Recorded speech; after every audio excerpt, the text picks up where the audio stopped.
before the plagues crept across the land, before the famines gnawed at empty granaries, before lords tightened their rules and taxes, there was simply a village. A quiet, ordinary, almost forgettable village, resting gently in the folds of the medieval countryside.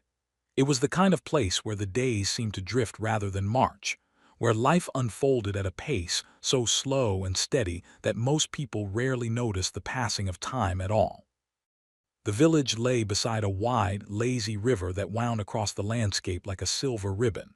Its waters moved softly, almost unwilling to disturb the reflections of clouds floating above. On most days, the river seemed half asleep, and in truth, the villagers were not much different.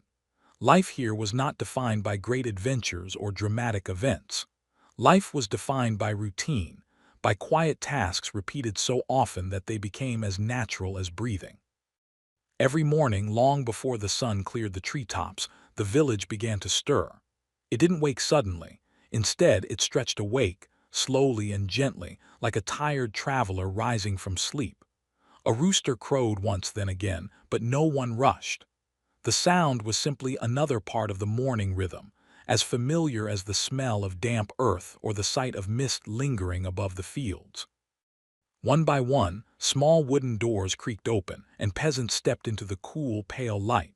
Their homes, made of wattle and daub with thatched roofs weathered by countless seasons, lined a single dirt path that served as the village road. The houses leaned slightly, some to the left, some to the right, as though keeping each other company. Smoke curled from a few chimneys, drifting lazily into the sky, where it dissolved into the chill of dawn. The village was quiet, not because people avoided noise, but because noise simply wasn't necessary. There were no machines, no carts racing down the road, no shouts from distant markets. Only soft voices, quiet footsteps, and the faint rustling of animals waking in their pens. A woman stepped outside her home, stretching slowly. She tied a cloth around her hair, then walked to the small pen behind her house to check on the chickens. They clucked sleepily, still too drowsy to fuss. She scattered grain on the ground and watched them peck in slow, clumsy patterns. She did this every morning. Her mother had done the same, and her grandmother before her. It was a simple task, but in this world, simple tasks were the threads that held life together. A few houses down, a man led a cow to a wooden post. He hummed softly as he milked her, the steady rhythm of milk hitting the wooden bucket forming a peaceful, repetitive sound. He wasn't thinking about anything in particular. Peasants rarely had the luxury to dwell on worries in the early morning. The cow needed milking, so he milked. The fields needed tending, so he would tend them. Life required work, and work required calm acceptance. Children, still rubbing sleep from their eyes, stumbled out into the morning air. Some helped carry water from the village well. Others swept the dirt in front of their homes, a never-ending task, since the wind always brought dust back again. But this, too, was part of the unchanging rhythm of life. Nothing remarkable happened in the village. Nothing sudden, nothing explosive. Days were made of small duties and familiar patterns. Perhaps to an outsider it would seem unbearably dull, but to the villagers this predictability was a kind of comfort. There were no unexpected distractions, no sudden shifts in the world. The same people walked the same paths at the same hours, moving with the same gentle purpose they had known since childhood. As the sun climbed higher, a soft golden light spilled across the fields. The wheat swayed gently, whispering to the breeze. The river glimmered. Birds hopped between branches, chirping in lazy, unhurried melodies. Everything carried a slow, soothing quality, as though nature itself respected the village's calm pace. By mid-morning, most peasants made their way to the fields. They moved together, though not in a hurry. They carried tools, simple wooden-handled hoes, old spades, bundles of rope, all worn smooth by years of use. No one complained about the walk. It was short, familiar, part of life's structure. Out in the open fields, the world felt wide and peaceful. Rows of crops stretched across the land, forming tidy patterns against the earth. Beyond them, rolling hills framed the horizon, their tops gently softened by morning haze. The villagers spread out, starting their tasks with the quiet efficiency of people who had been doing the same work since childhood. Some tended to the soil, turning it slowly with their tools. Others repaired fences or checked the irrigation ditches. A few gathered herbs growing along the field edges, not because they needed them immediately, but because collecting herbs was something peasants did whenever time allowed. Everything here was slow, deliberate, unforced. No one rushed. Rushing made no sense. The seasons controlled time, not people. Around midday, they paused for a meal, usually something simple, coarse bread, maybe a piece of cheese, perhaps onions or dried beans. They ate sitting on grass or fallen logs, talking quietly about small things. How a goat had escaped its pen, how many eggs were collected that morning, how the barley seemed to be growing better this year. They didn't speak of dreams or ambitions, not because they lacked imagination, but because life didn't demand anything beyond the next day's work. After eating, they rested for a short while, just enough to regain strength, and then returned to their tasks. The afternoon passed just as gently as the morning, with the sun inching slowly toward the western sky and the shadows of the workers growing long across the fields. When the sun finally touched the horizon, the villagers walked back home. The same dirt path, the same quiet conversations, the same sense of calm completeness. Dinner was simple. A small fire burned inside each home, providing warmth and just enough light to see the wooden bowls on the table. Families gathered around, eating together in silence, broken only by soft murmurs or the crackle of the fire. Night settled gradually, comforting and deep. The river darkened, the fields fell silent, and the houses glowed faintly from within. Children drifted to sleep on straw beds. Adults whispered final words about tomorrow's tasks. Dogs curled beside doorways. The village grew quiet again, returning to the same peaceful stillness from which the day had begun. The peasants did not know that storms were coming. They did not sense the plagues that would one day sweep across the land, nor the famines that would hollow out villages, nor the harsh demands that future lords would impose. For now, there was only calm, only routine. Only the gentle, sleepy rhythm of a medieval village living in its own slow, peaceful world. And in that simple stillness, they lived quietly, patiently, and without fear of tomorrow. If the village had a heartbeat, it was the fields. Every day, every season, every year, the peasants drifted through the same steady rhythm of tending the land, almost like musicians repeating a soft, unchanging melody.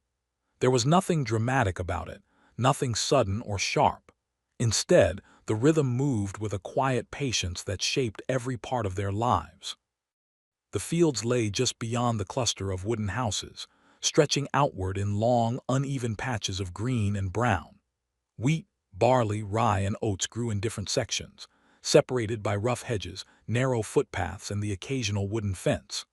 To someone visiting for the first time, the fields might appear chaotic, but to the villagers, every patch had a purpose, every corner had a story, and every strip of land held memories of years spent working under sun, rain, and frost.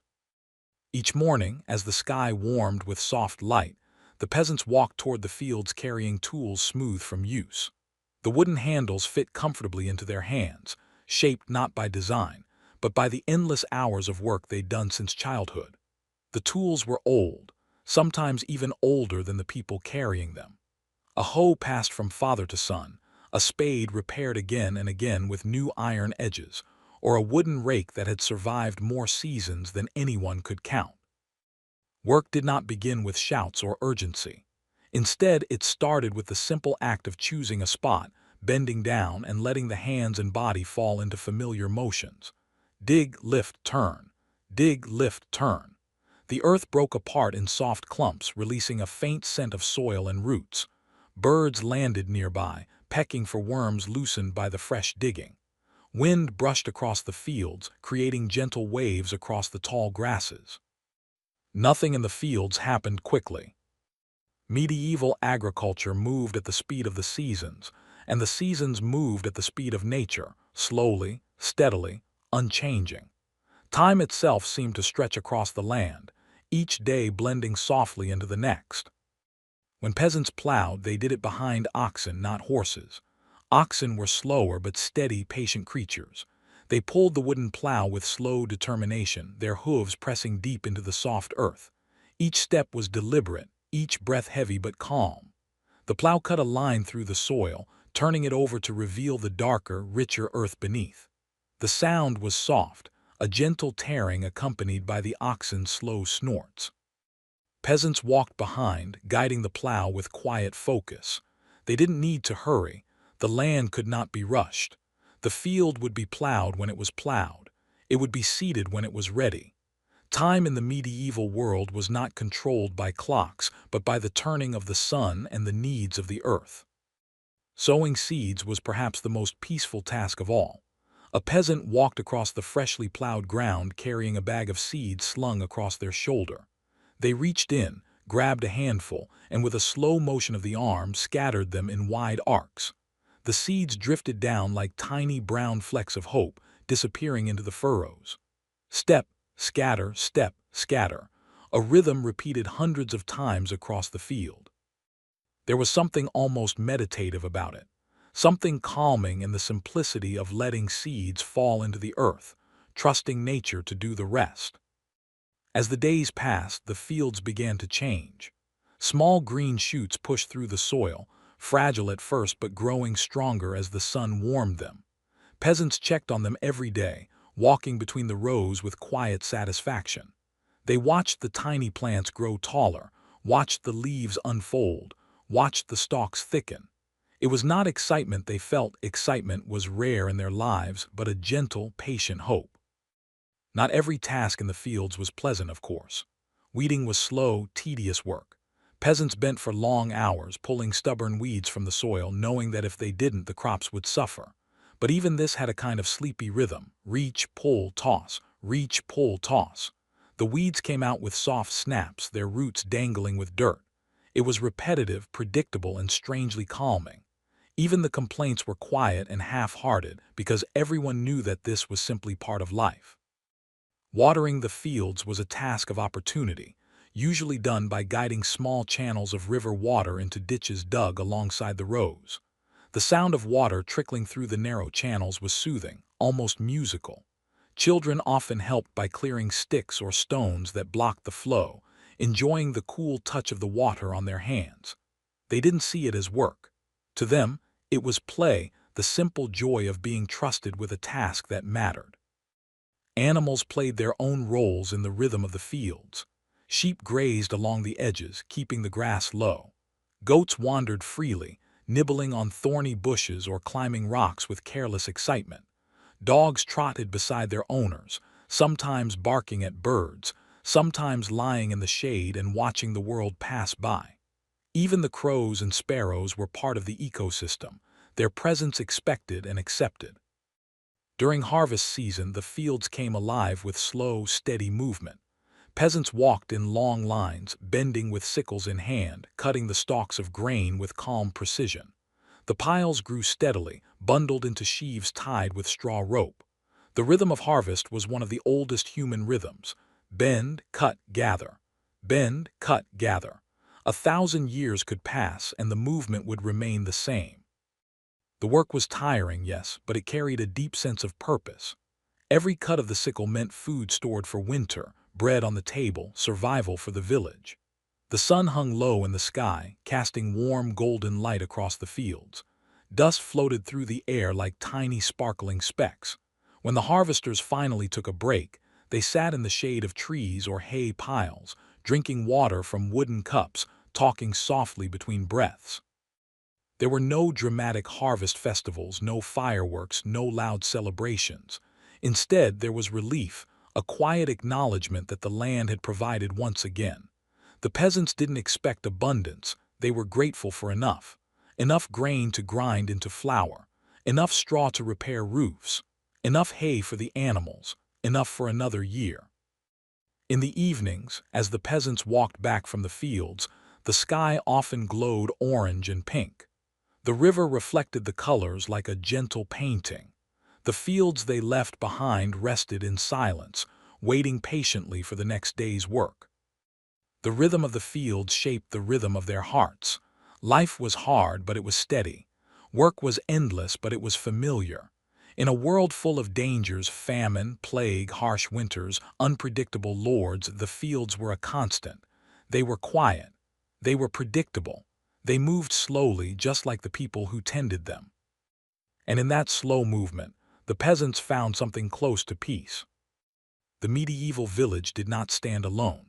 Far beyond the quiet fields and the smoky wooden houses, there loomed a presence that shaped every part of peasant life: the Lord.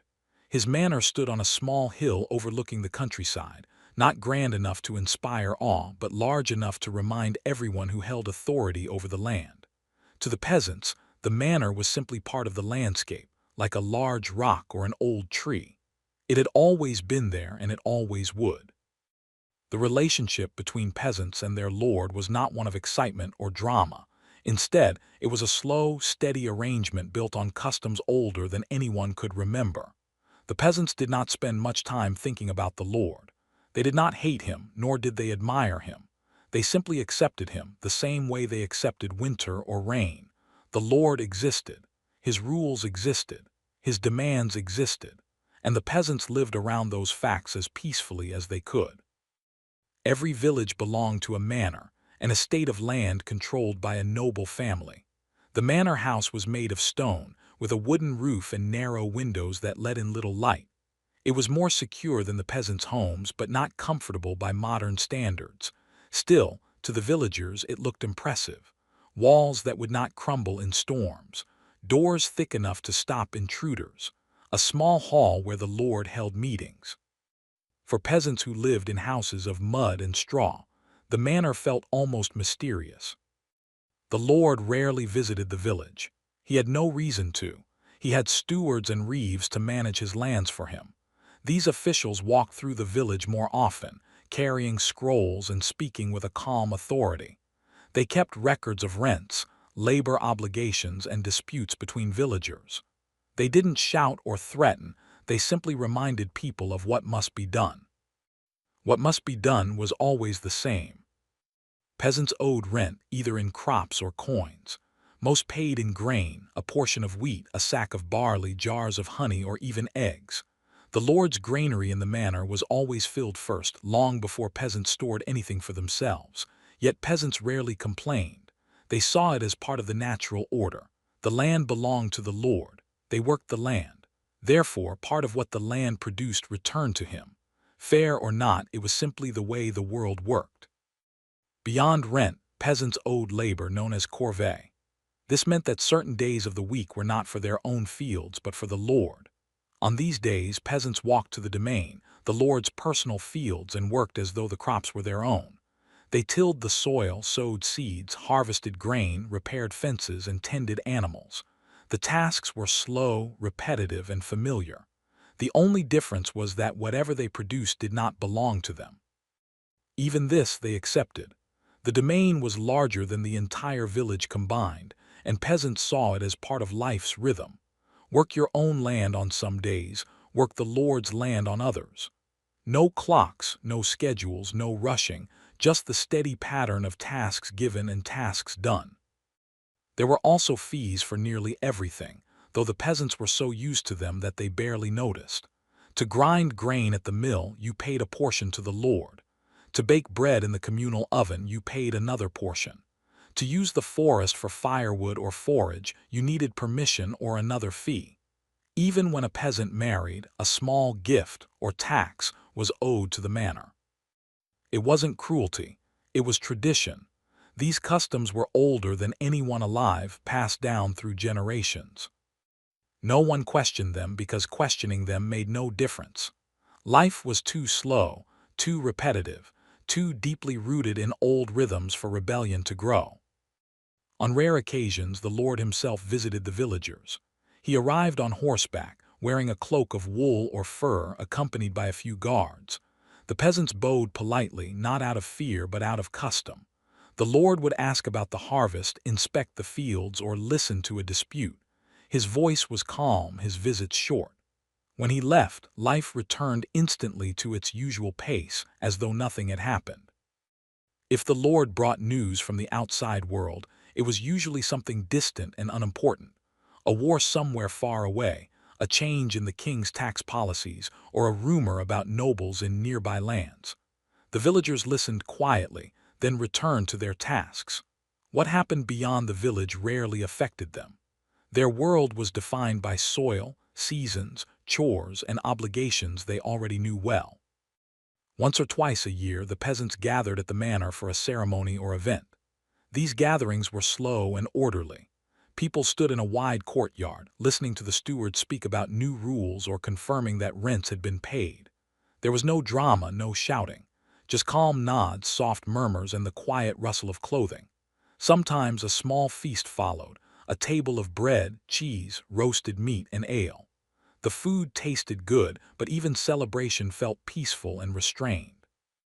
The Lord's presence, even from afar, served as a reminder that survival depended on balance. The peasants needed the land, and the land needed the structure of the manor system. Without the Lord's protection, bandits or roaming soldiers could sweep through villages without warning. Without peasants, the manor would fall into ruin. It was a system that held itself together not through force, but through slow, steady interdependence. There were conflicts, of course, but they rarely erupted dramatically. A peasant might argue about a rent he felt was unfair, or a steward might complain about missing grain. But the disputes resolved calmly, with compromises or simple acceptance. Life was too hard, too constant, to waste energy on anger. The villagers saw the manor not as a burden but as another part of life's landscape.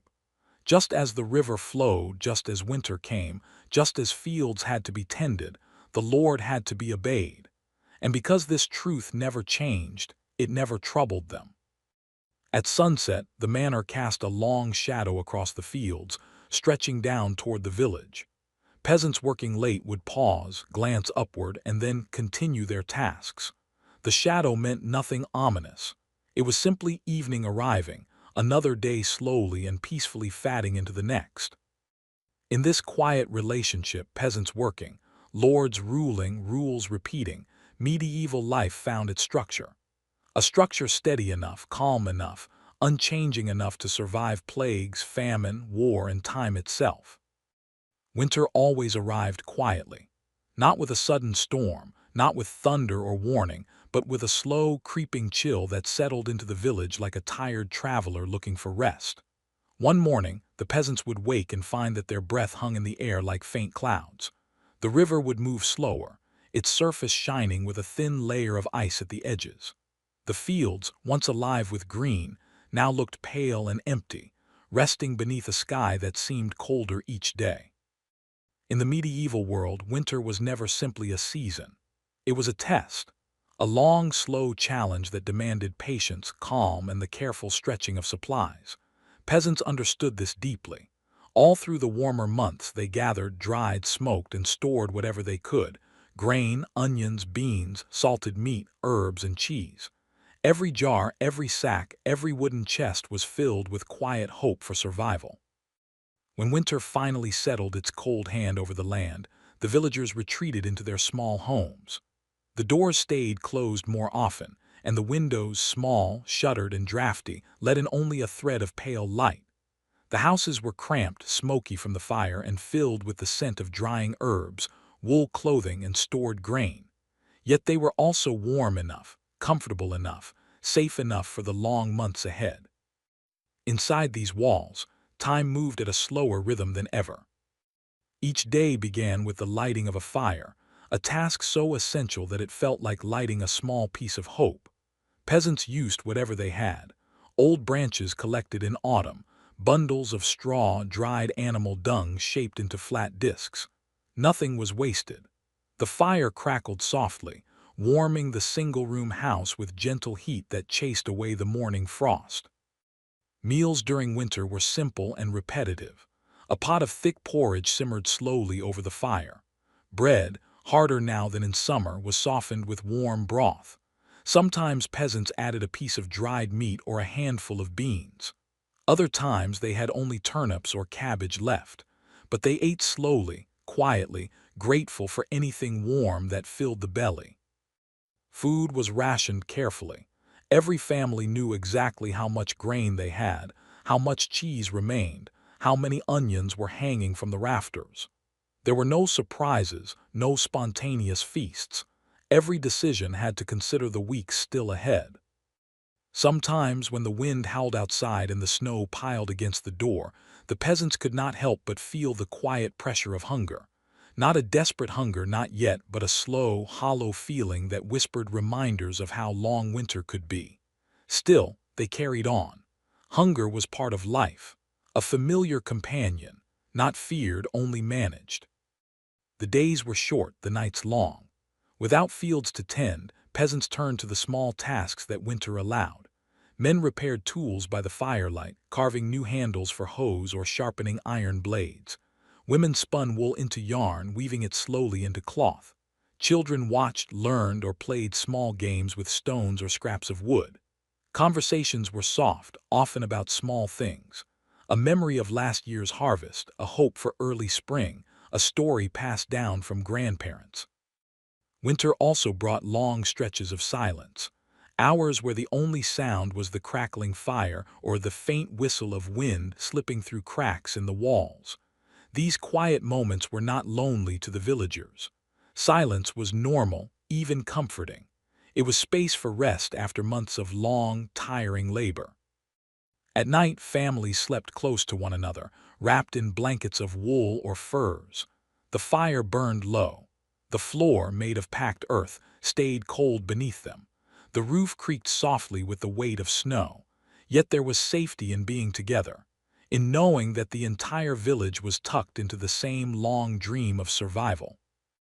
Outside, the world changed slowly. Snow gathered in deep layers. Animals remained in their pens, eating hay stored carefully for them. The fields lay dormant beneath the frost, waiting for the distant touch of spring. Even the trees stood still, their branches bare, their sap frozen deep within their trunks. Distances grew longer in winter. The short walk to the river felt heavier, the path covered in snow and ice. Carrying water back to the house was done slowly, carefully, one step at a time. The cold air burned the skin, stiffened fingers, made every breath visible, and yet the villagers continued as they always had. These tasks were part of the season's rhythm. Sometimes hunger pressed harder. There were winters when the harvest had been poor, when jars emptied too quickly, when the granary felt bare before the end of January. These were the hardest winters, the ones where peasants rationed food so tightly that every meal felt like a negotiation with time. A small slice of bread, a thin soup, a handful of peas shared among many. But even in those difficult times there was little panic. Medieval peasants understood hunger deeply. They had seen it before. They expected it. They accepted it with a quiet resilience. They tightened their belts, drank warm water to fill the stomach, and waited for the faint promise of spring. On rare days, when the weather allowed, peasants stepped outside to gather whatever they could. Dry branches for fuel, frozen leaves for bedding, bundles of straw escaped from storage. They moved slowly, their steps deliberate. The village looked different in winter, quieter, more still, more fragile, as though the entire world was holding its breath. Inside the houses, evenings were long. Without sunlight to guide them, peasants relied on the dim glow of the fire. Shadows danced on the walls. Old stories were told, often the same ones repeated year after year. Stories of past winters, of times when wolves were heard near the village, of ancient famines survived by distant ancestors, of strange nights when lights were seen above the forest. Stories carried no excitement. They were slow, calming, familiar, like lullabies spoken rather than sung. Winter was also a time for reflection. Peasants thought about the months behind them, the planting, the harvest, the days spent in the Lord's service. They wondered whether next year would be better, whether the rains would come at the right time, whether the fields would be kinder. But even these thoughts came gently. Nothing in winter moved quickly, not even worries. As the season wore on, the first signs of change appeared. A day slightly less cold, the faint sound of melting snow, the soft drip of water from roofs. These tiny changes felt like gifts. The peasants noticed them instantly. A little hope stirred in the village, quiet but genuine. Soon the snow began to thin. The river cracked, then flowed freely again. Birds returned, timid at first, then in full chorus. The sun stayed a little longer each day, warming the earth by slow degrees. And with these small shifts, the long hunger of winter began to fade. The peasants stepped outside with renewed energy, breathing in the crisp, warming air. Their homes felt lighter, their clothes less heavy, their meals a little easier to stretch. Spring was coming slowly, gently, but undeniably. Another winter survived. Another quiet victory in the long, patient rhythm of medieval life. Famine did not arrive with a roar. It came quietly, the way winter frost creeps over a field at night, unnoticed until morning. One season the harvest was acceptable, the next it was thin, and by the third, even the elders in Willowford began to murmur that something had shifted in the balance of the world. Hunger was not unusual for peasants. Lean months were part of the rhythm of life. But this was different. This was a steady, dull ache that settled upon the entire village like a low cloud. It began with the rains. They came too early, and then they stayed too long, turning the fields into muddy basins that swallowed seeds and drowned the shoots that did manage to break the surface. Then, as if out of spite, the weather reversed itself. The sun baked the saturated earth until it cracked. What little had survived rotted in place. Peasants like Aldrich stared at the blackened remains of their crops, feeling as though the soil had betrayed them. When Willowford realized the harvest would fail, they did what peasants had always done. They tightened their belts, stretched their stores, and pretended that everything was manageable. But the gruel became thinner, the bread smaller, and the vegetables fewer. The villagers tried to preserve what they could. Roots were dug up and kept in cellars, though some were already soft with decay. Grains were dried and stored, though nowhere near enough. Every family had its own estimates, its own little pile of hope they guarded like treasure. Still, winter arrived with the same indifference it always carried, and it was clear that hope alone would not feed Willowford. Aldrich noticed the change first in the conversations around the communal fire pit. Normally, people discussed small matters: whose cow wandered into whose field, which child had lost a shoe, whether the miller's new apprentice was truly as clumsy as he appeared. But slowly, the talk shifted. People began speaking less and listening more. Silence stretched long between phrases. A woman might mention that her family had managed so far, while pressing her lips tightly together, hiding the worry that all peasants carried somewhere in their minds. What happens when the food is gone? Old people remembered other famines, the one from their youth, or a story told by their grandparents. Famine was woven deeply into medieval life, a quiet enemy that appeared in cycles, always familiar, always feared. No matter how often it came, it never felt less heavy. As the cold deepened, the meals grew smaller. Bread was mixed with whatever fillers they could find: crushed beans, moss, even sawdust in desperate cases elsewhere in the region. Willowford's baker refused to use wood in the dough, saying that he'd rather craft one honest loaf than 100 deceitful ones. But as the weeks passed, even he seemed to reconsider. When hunger sharpened its claws, it didn't strike everyone at once. It began with the children complaining of pains in their stomachs, then with adults who skipped meals to save just a little more for the young ones, though everyone knew that this sacrifice barely changed the future. The villagers tried to maintain normal routines, tending what remained of their animals, checking the trapped rabbits, clearing dead branches from the edges of fields. But their steps were slower, their breaths shallower. Aldrich and Beatrice rationed their food with care. They counted every piece of grain as though it were coin. Their daughter Myra, young enough to still believe in the fairness of the world, asked each evening if the hunger would go away soon. Aldrich told her yes, though he did not believe it. Beatrice told her the same, though her hands trembled as she stirred the thin pot of broth. In these times, every villager learned again that famine was not simply the absence of food. It was the rearrangement of life. Social rules shifted. The poorest families grew quieter, ashamed to admit how little they had. Families that had a bit more found themselves torn between generosity and fear. Charity was a noble idea, but hunger pushed nobility aside. A few shared what they could, though always cautiously, always with the knowledge that one good deed did not make the winter shorter. The lord of the manor, Sir Riston, sent a messenger announcing that he was aware of the poor harvest and had decided to reduce the villagers' rents for the year. It was a rare act of mercy, though most suspected it was motivated less by compassion and more by necessity. Dead peasants paid no rents at all. Still, the gesture eased some of the tension tightening around the village. What it did not do, however, was conjure food where there was none. One of the hardest weeks came in January.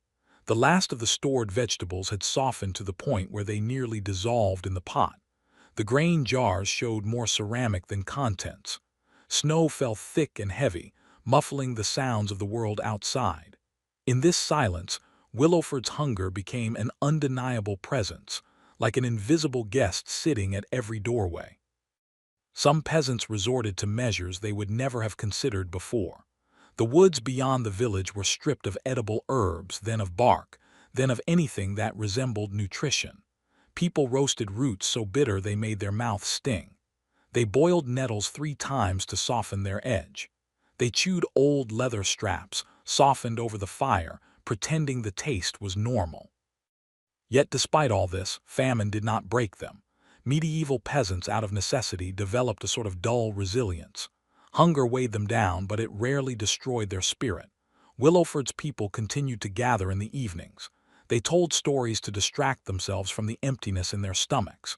They sang, though their voices were thin. They repaired tools, mended clothes, and whispered that spring would surely come again. Hope was a currency they refused to abandon. And then slowly the season began to change. The snow retreated in patches. Water trickled down the sides of the hills. Birds returned to the trees, hopping and chirping as though the land had never suffered. The air softened, and the villagers felt the shift deep inside their bones.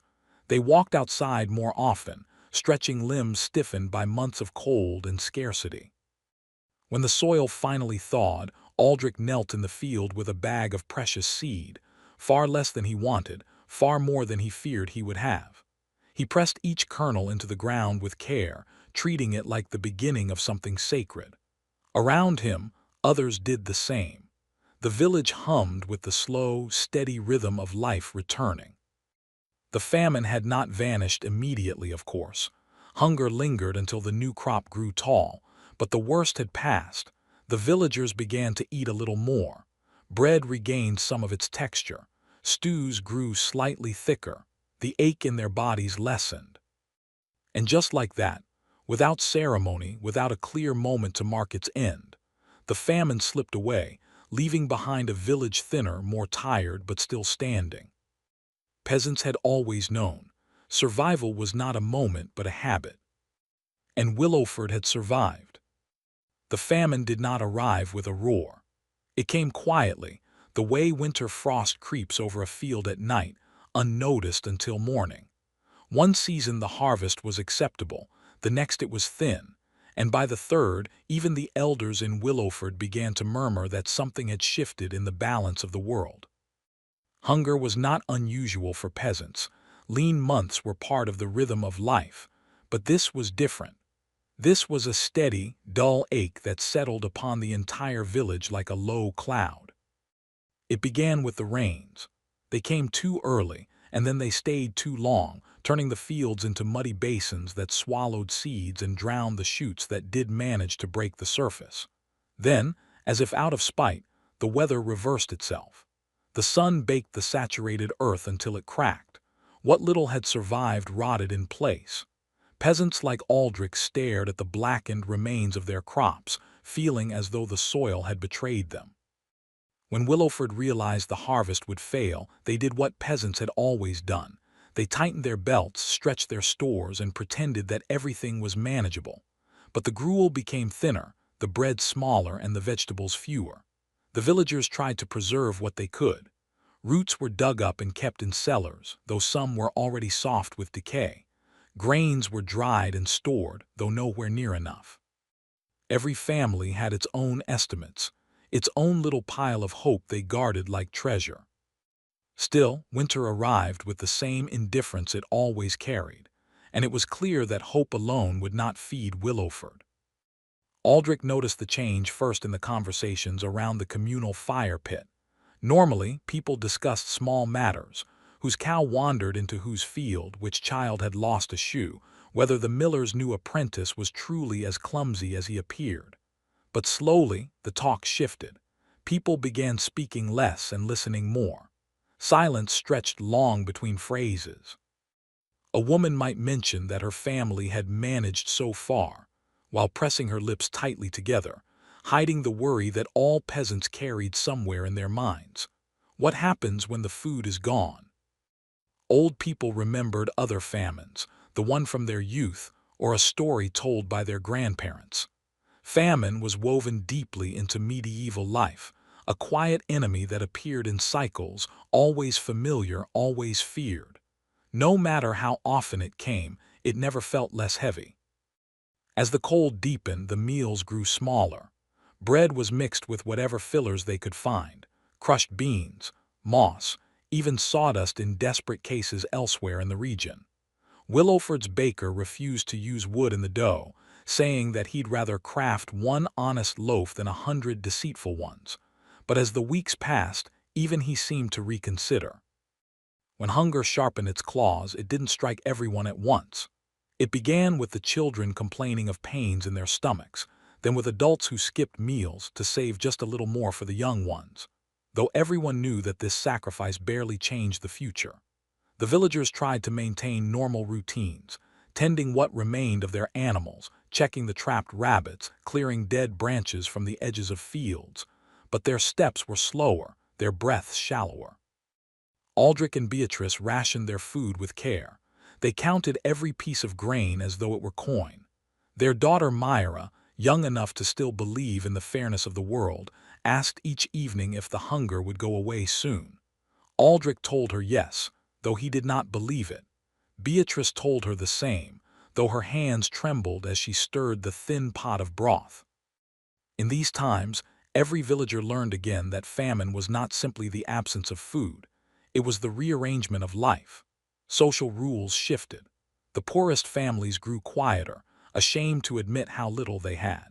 Families that had a bit more found themselves torn between generosity and fear. Charity was a noble idea, but hunger pushed nobility aside. A few shared what they could, though always cautiously, always with the knowledge that one good deed did not make the winter shorter. The lord of the manor, Sir Riston, sent a messenger announcing that he was aware of the poor harvest and had decided to reduce the villagers' rents for the year. It was a rare act of mercy, though most suspected it was motivated less by compassion and more by necessity. Dead peasants paid no rents at all. Still, the gesture eased some of the tension tightening around the village. What it did not do, however, was conjure food where there was none. One of the hardest weeks came in January. The last of the stored vegetables had softened to the point where they nearly dissolved in the pot.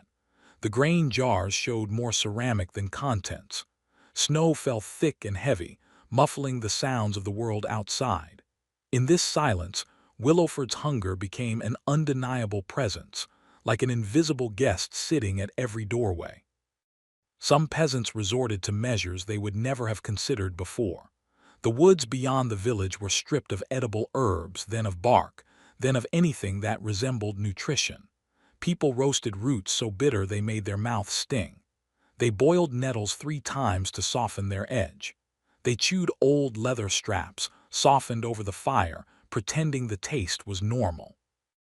Yet despite all this, famine did not break them. Medieval peasants, out of necessity, developed a sort of dull resilience. Hunger weighed them down, but it rarely destroyed their spirit. Willowford's people continued to gather in the evenings. They told stories to distract themselves from the emptiness in their stomachs. They sang, though their voices were thin. They repaired tools, mended clothes, and whispered that spring would surely come again. Hope was a currency they refused to abandon. And then slowly the season began to change. The snow retreated in patches. Water trickled down the sides of the hills. Birds returned to the trees, hopping and chirping as though the land had never suffered. The air softened, and the villagers felt the shift deep inside their bones. They walked outside more often, stretching limbs stiffened by months of cold and scarcity. When the soil finally thawed, Aldrich knelt in the field with a bag of precious seed, far less than he wanted, far more than he feared he would have. He pressed each kernel into the ground with care, treating it like the beginning of something sacred. Around him, others did the same. The village hummed with the slow, steady rhythm of life returning. The famine had not vanished immediately, of course. Hunger lingered until the new crop grew tall, but the worst had passed. The villagers began to eat a little more. Bread regained some of its texture. Stews grew slightly thicker. The ache in their bodies lessened. And just like that, without ceremony, without a clear moment to mark its end, the famine slipped away, leaving behind a village thinner, more tired, but still standing. Peasants had always known. Survival was not a moment but a habit. And Willowford had survived. Life under a medieval lord was not a dramatic tale of tyrants and heroes. It was, for most peasants, a long sequence of obligations, routines, and the quiet hope that next year would be a little easier than the last. Willowford's villagers knew their duties well. A share of their grain, a portion of their labor, an unwavering respect for the authority that lived in the manor perched above their fields. None of these expectations were new. They were as old as the village itself, woven into the rhythm of life like the beating of a drum. Sir Riston, the Lord of Willowford, was not cruel, at least not in the way stories often portray nobles. He rarely raised his voice, rarely punished harshly, and rarely bothered to visit the peasants unless necessary. His absence was a sort of mercy. Peasants agreed that an invisible lord was usually better than an active one. But in the months following the famine, even his infrequent presence felt heavier, like a shadow stretching just a bit farther than before. With spring arriving and the famine loosening its grip, Sir Riston sent a messenger to Willowford Square.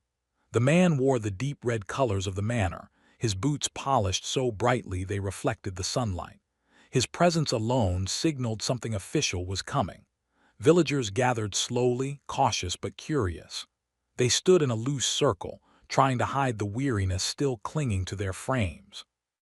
When the messenger unrolled his document and began reading, his voice carried across the square. The lord was increasing the village's grain tithe, due to a shortfall in the manor's own stores. At the words increase and grain, an uncomfortable rustle swept through the crowd. People exchanged glances, shook their heads, or pressed their lips together in frustration. Aldrich felt the weight of the announcement settle on him like a stone. Taxes again, more grain again, after a famine that had nearly emptied their cellars. It felt unfair, even if it was predictable. Lords had needs and peasants were expected to fill them. That was the way the world had always functioned. But something was different this time. Peasants did not shout or protest openly. That was dangerous. The manor's guards were never far away, and even a whisper of disobedience could be twisted into treason. Instead, the villagers turned inward.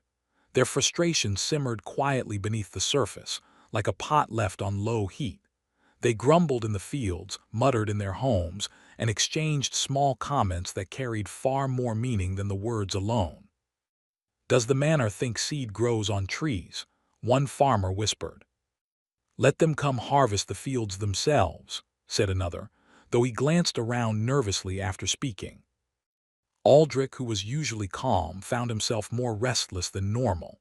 Each time he passed his small granary, he thought of the labor and time it had taken to preserve every handful of grain, even during the famine, and how easily a portion of it could be taken away.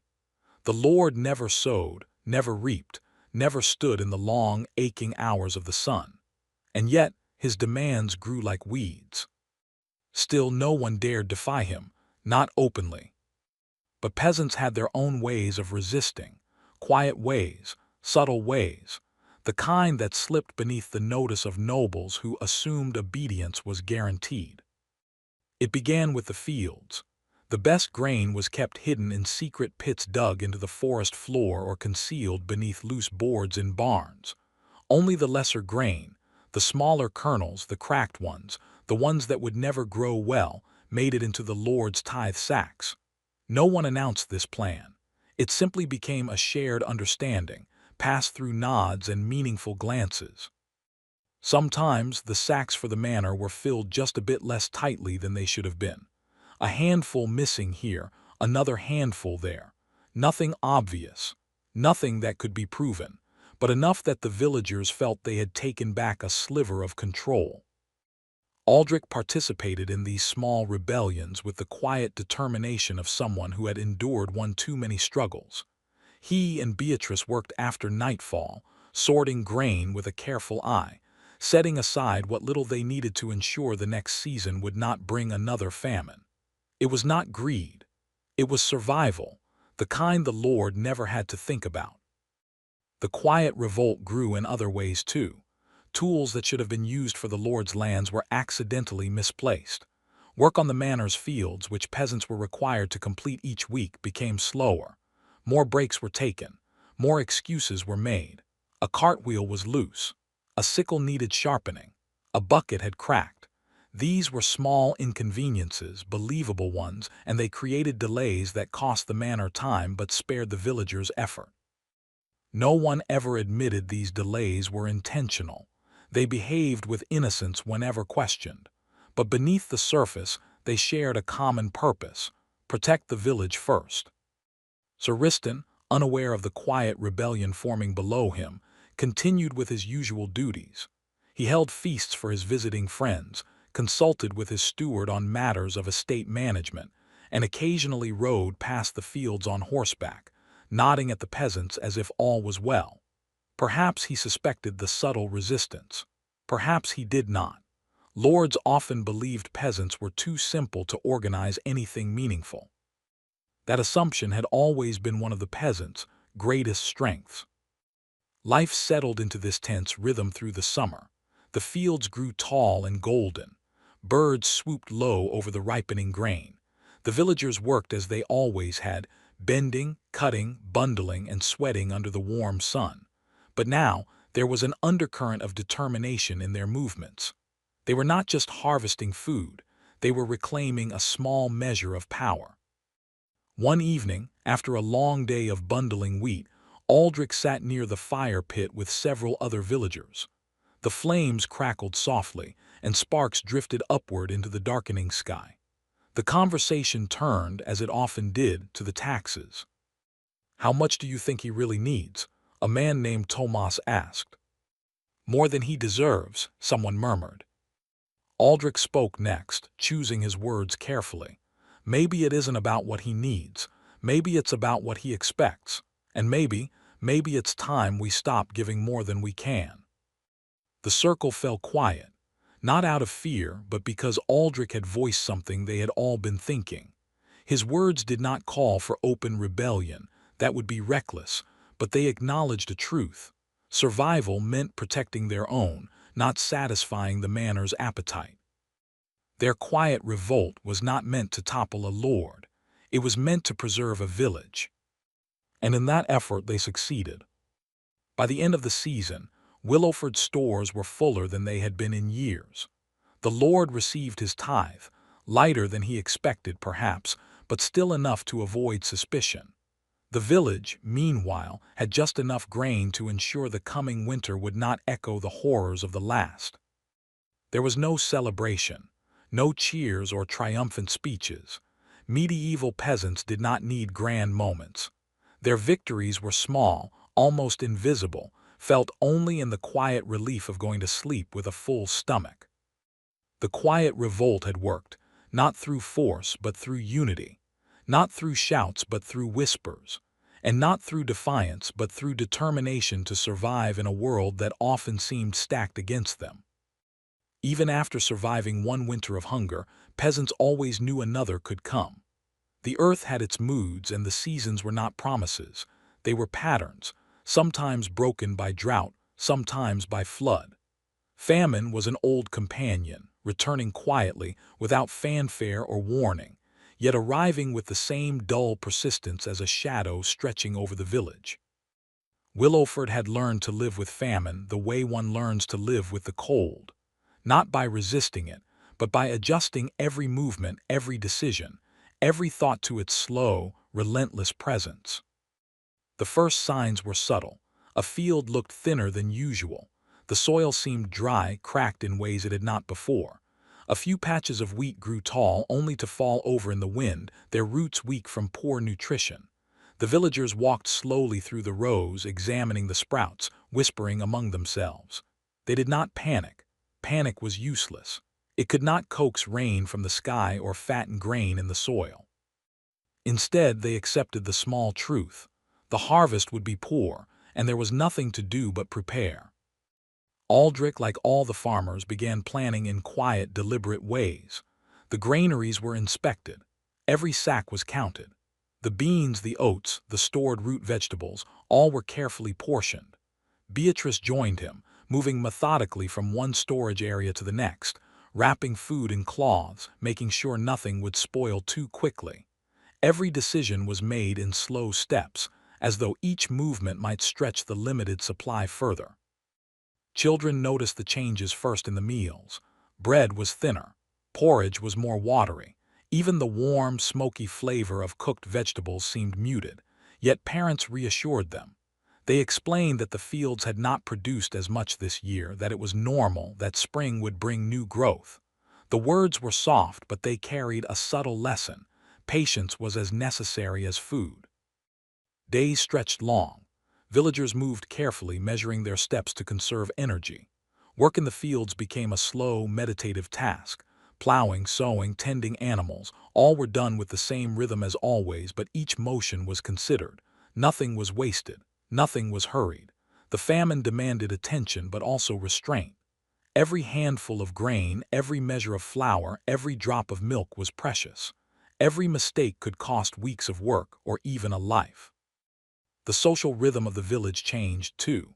Normally, people gathered in the square in the evening, sharing news, jokes, and gossip. During famine, the square became quieter. Conversations were brief. Smiles were rarer. Villagers spoke only when necessary. They conserved not just food, but energy.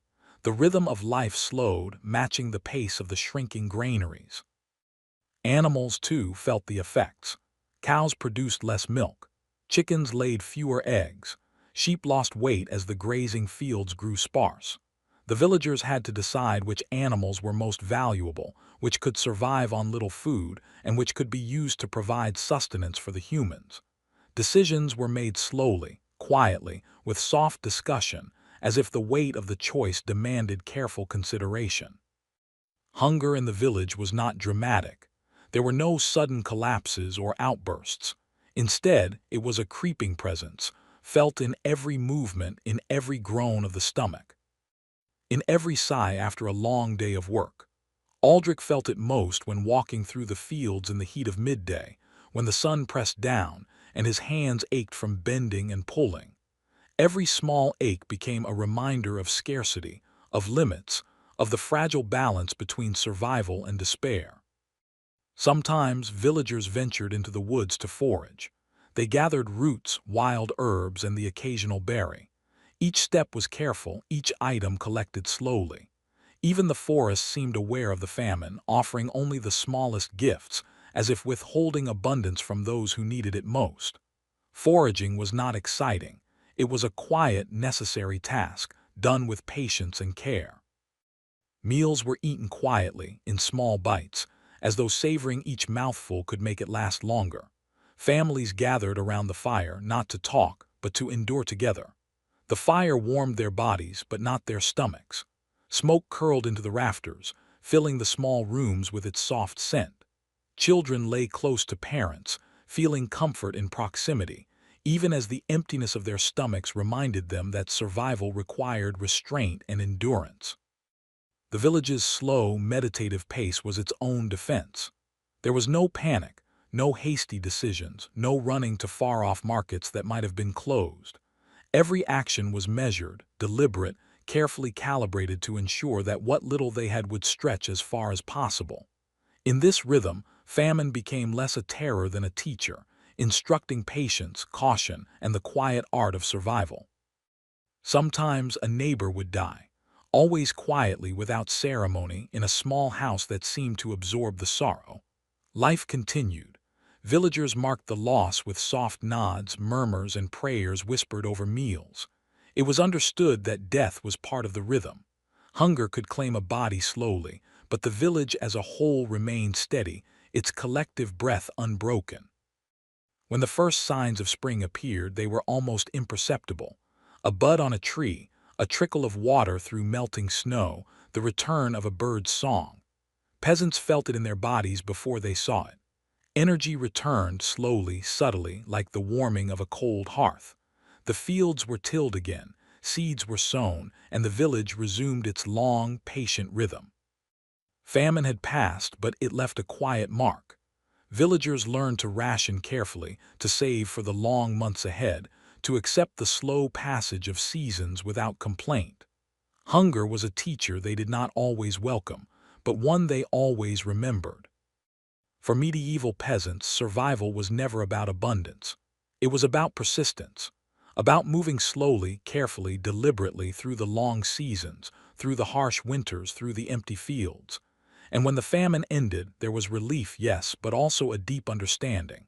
Life, no matter how hard, could always continue if approached with patience, calm, and quiet endurance.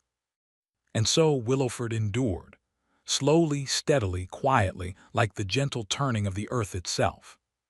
For medieval peasants, life was a long conversation with the weather. The sky was never just a backdrop.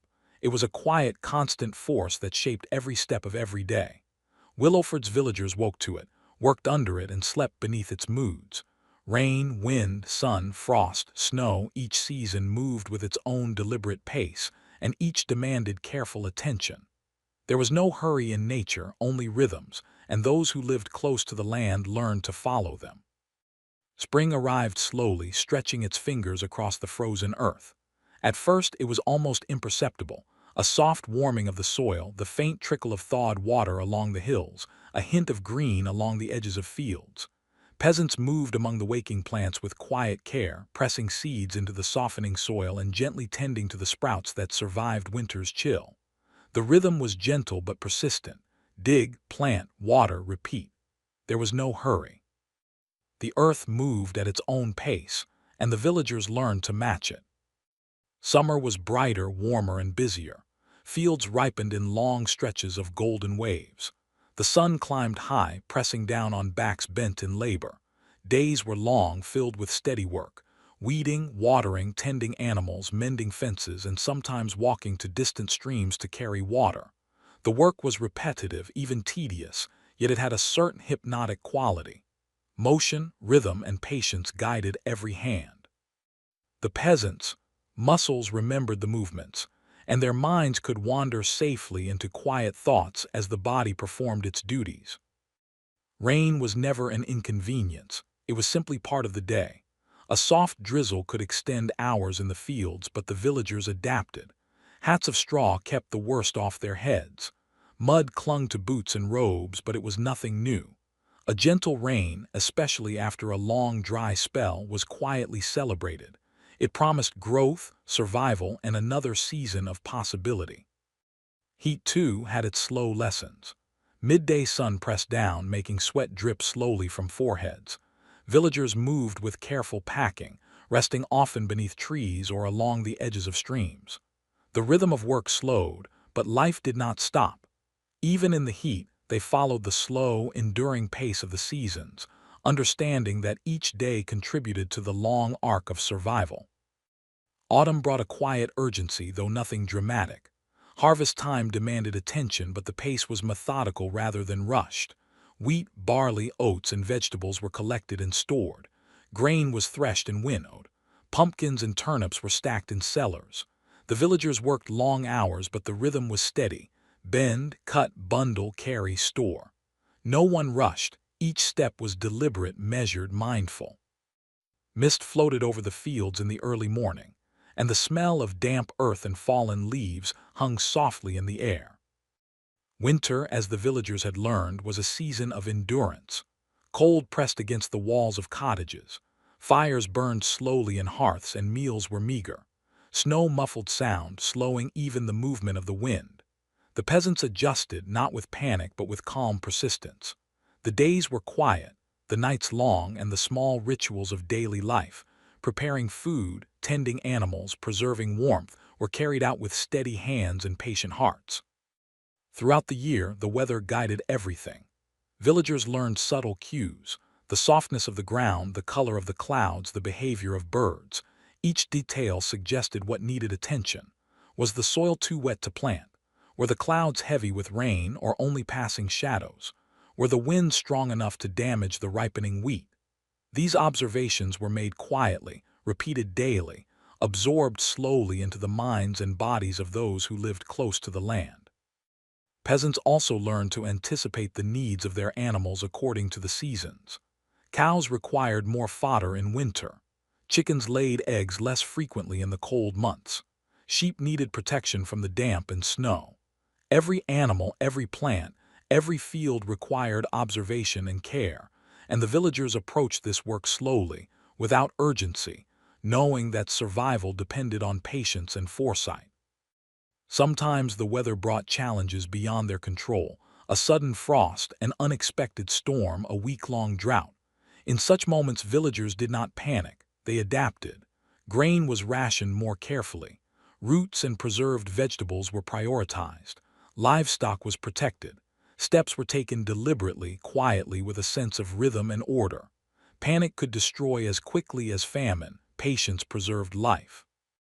Even in the hardest seasons, there were small, almost imperceptible pleasures: the smell of wet earth after a spring rain, the warmth of the sun on chilled skin, the soft chirping of birds returning after winter, the slow, steady progress of seedlings pushing through the soil. These small moments reminded peasants that the seasons were not enemies, they were guides. Life moved slowly, predictably, and that rhythm was something to trust. Aldrich, walking through his fields in early summer, would notice the wind moving the tall grass, the tiny flowers peeking from between the furrows, the way the sunlight reflected off the surface of the stream. Each observation grounded him. Each small detail reinforced the steady rhythm of life: plant, nurture, harvest, endure, rest, repeat. There was no drama here, only continuity.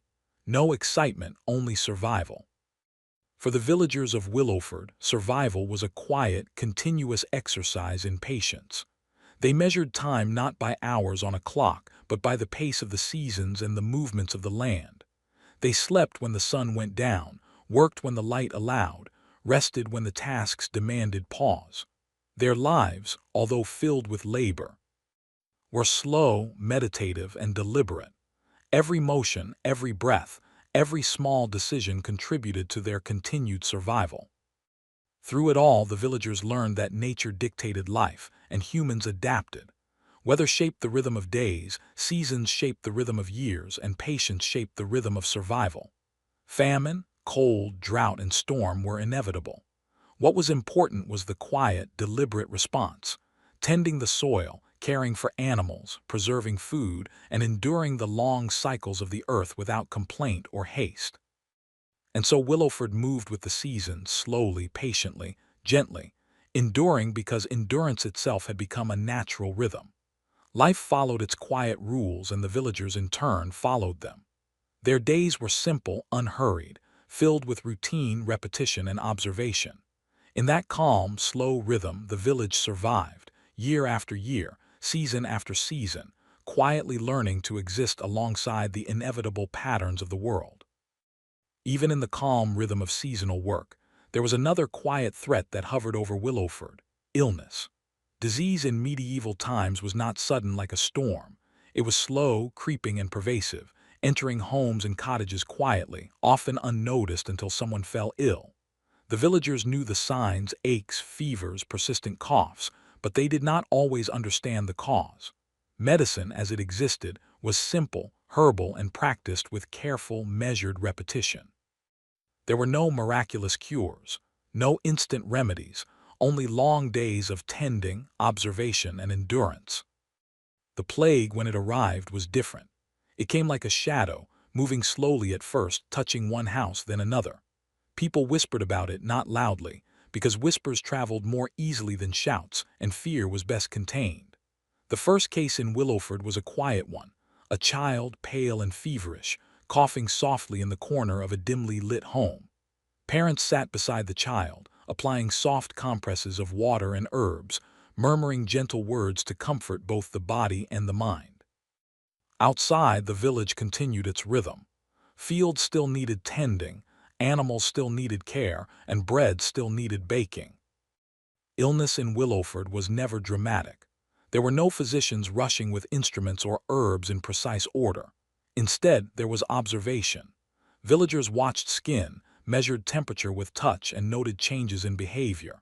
They recorded nothing formally, but memory was careful. Each case of fever, each cough, each bout of weakness was remembered and shared quietly.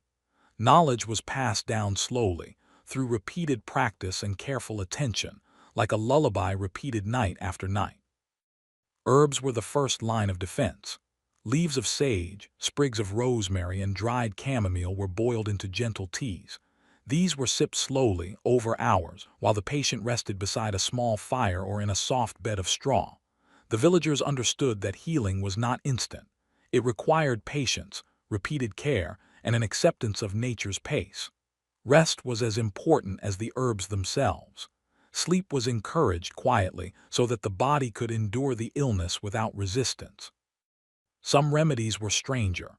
Vinegar mixed with water, crushed garlic, worn cloths applied to the skin.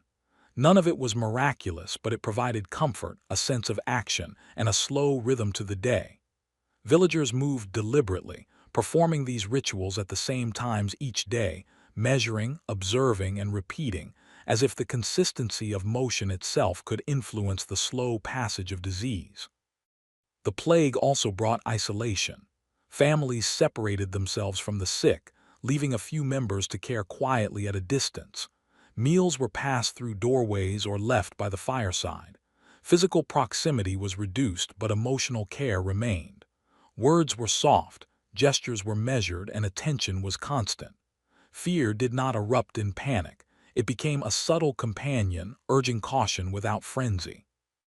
Aldrich watched as neighbors fell ill. He noticed the slow decline of energy, the quiet pallor, the subtle change in breathing.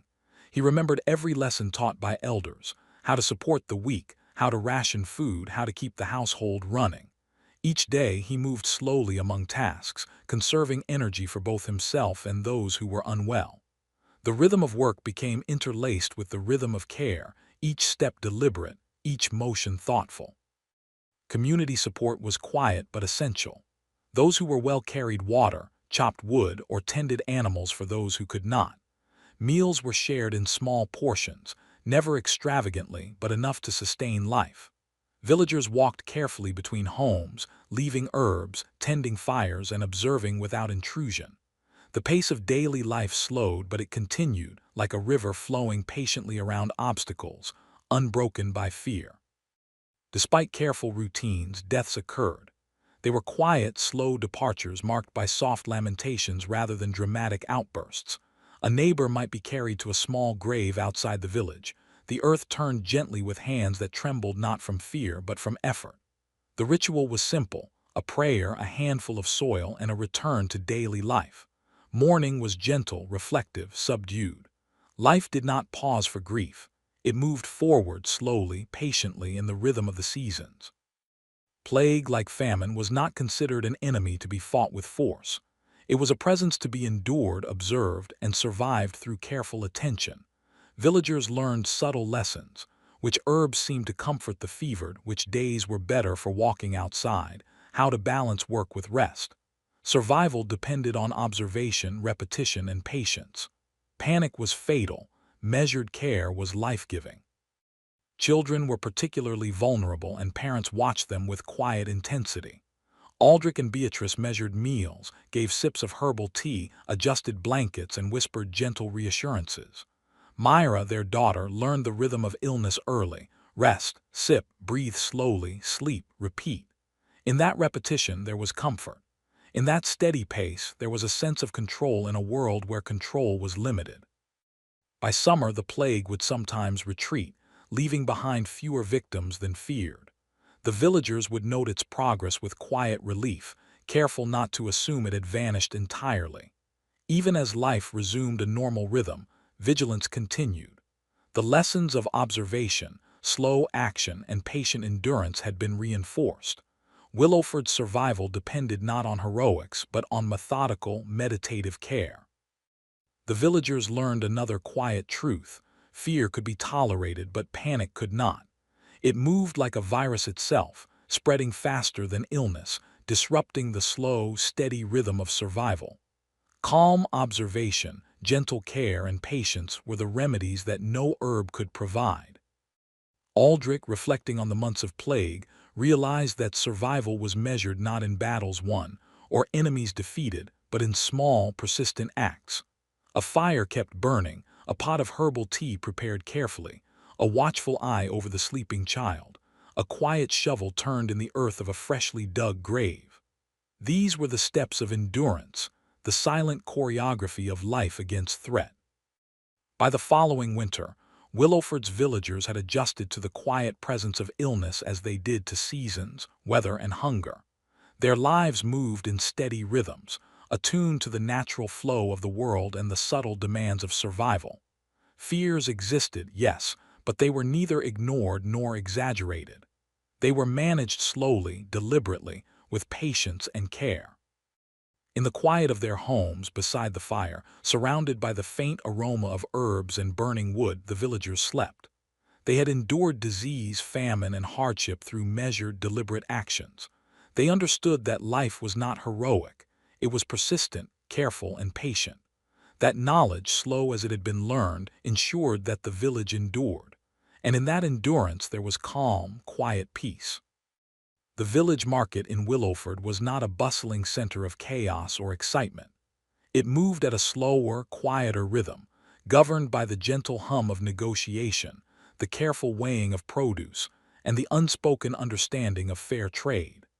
The market was a place where survival met cooperation, where the careful balance of supply and demand was maintained not through speed, but through patience, observation, and trust. For medieval peasants, it was as essential as tending the fields or stoking the fire. It was a rhythm of life as old and steady as the seasons themselves. Market days began quietly. The villagers rose early, long before the sun had fully climbed the sky. They dressed in layers of wool and linen, practical garments designed for work rather than display.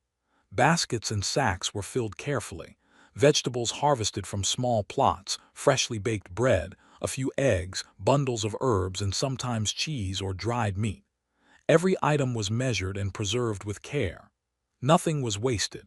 Each potato, each carrot, each onion could mean the difference between a full meal and a meager one later in the week. When Aldrich arrived at the market square, he noticed immediately the way other villagers moved. There was no rush. People walked deliberately, speaking softly, exchanging goods with calm gestures rather than loud voices. The pace was steady, rhythmic. One could almost feel the unspoken rule: hasty actions were foolish, patience was rewarded. Sellers and buyers alike understood this, and the market itself reflected the quiet order of their lives. Tables and carts were set up slowly, one by one. Merchants displayed their goods, arranging them neatly so that potential buyers could examine them easily. Grain was piled into small cones, eggs were stacked in straw-lined crates, herbs were tied in small bundles. Each presentation was simple, functional, and deliberate. There were no bright banners or flashy colors, only the quiet, practical order of items ready for trade. Negotiation was the heart of the market, but it was not conducted with the urgency or drama one might imagine.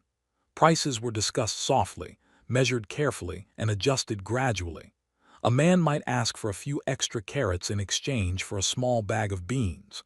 A woman might offer a piece of cheese for a handful of onions. Each transaction was like a slow dance, performed with care, attention, and respect. The rhythm of exchange required patience, both for the buyer and the seller, and each party learned to move within that rhythm. Aldrich often found himself walking from stall to stall, observing, considering, calculating. What could he trade today? What was truly needed? How much could he spare without risking the stores at home? Each decision was deliberate, slow, and careful. He watched others closely, noticing who was generous, who was strict, who valued speed over fairness. He remembered that in the village, reputation mattered. Trust was earned slowly, through repeated, measured behavior. A man who cheated once might be avoided forever. A woman who shared freely could rely on others in times of need. The market was also a place of quiet communication. Messages were exchanged through words, gestures, and glances. A nod might indicate a previous agreement. A smile could mean approval of a deal. A soft word whispered at the edge of a stall could convey instructions for the following week. Communication was deliberate, slow, and precise. It relied on observation, memory, and attention.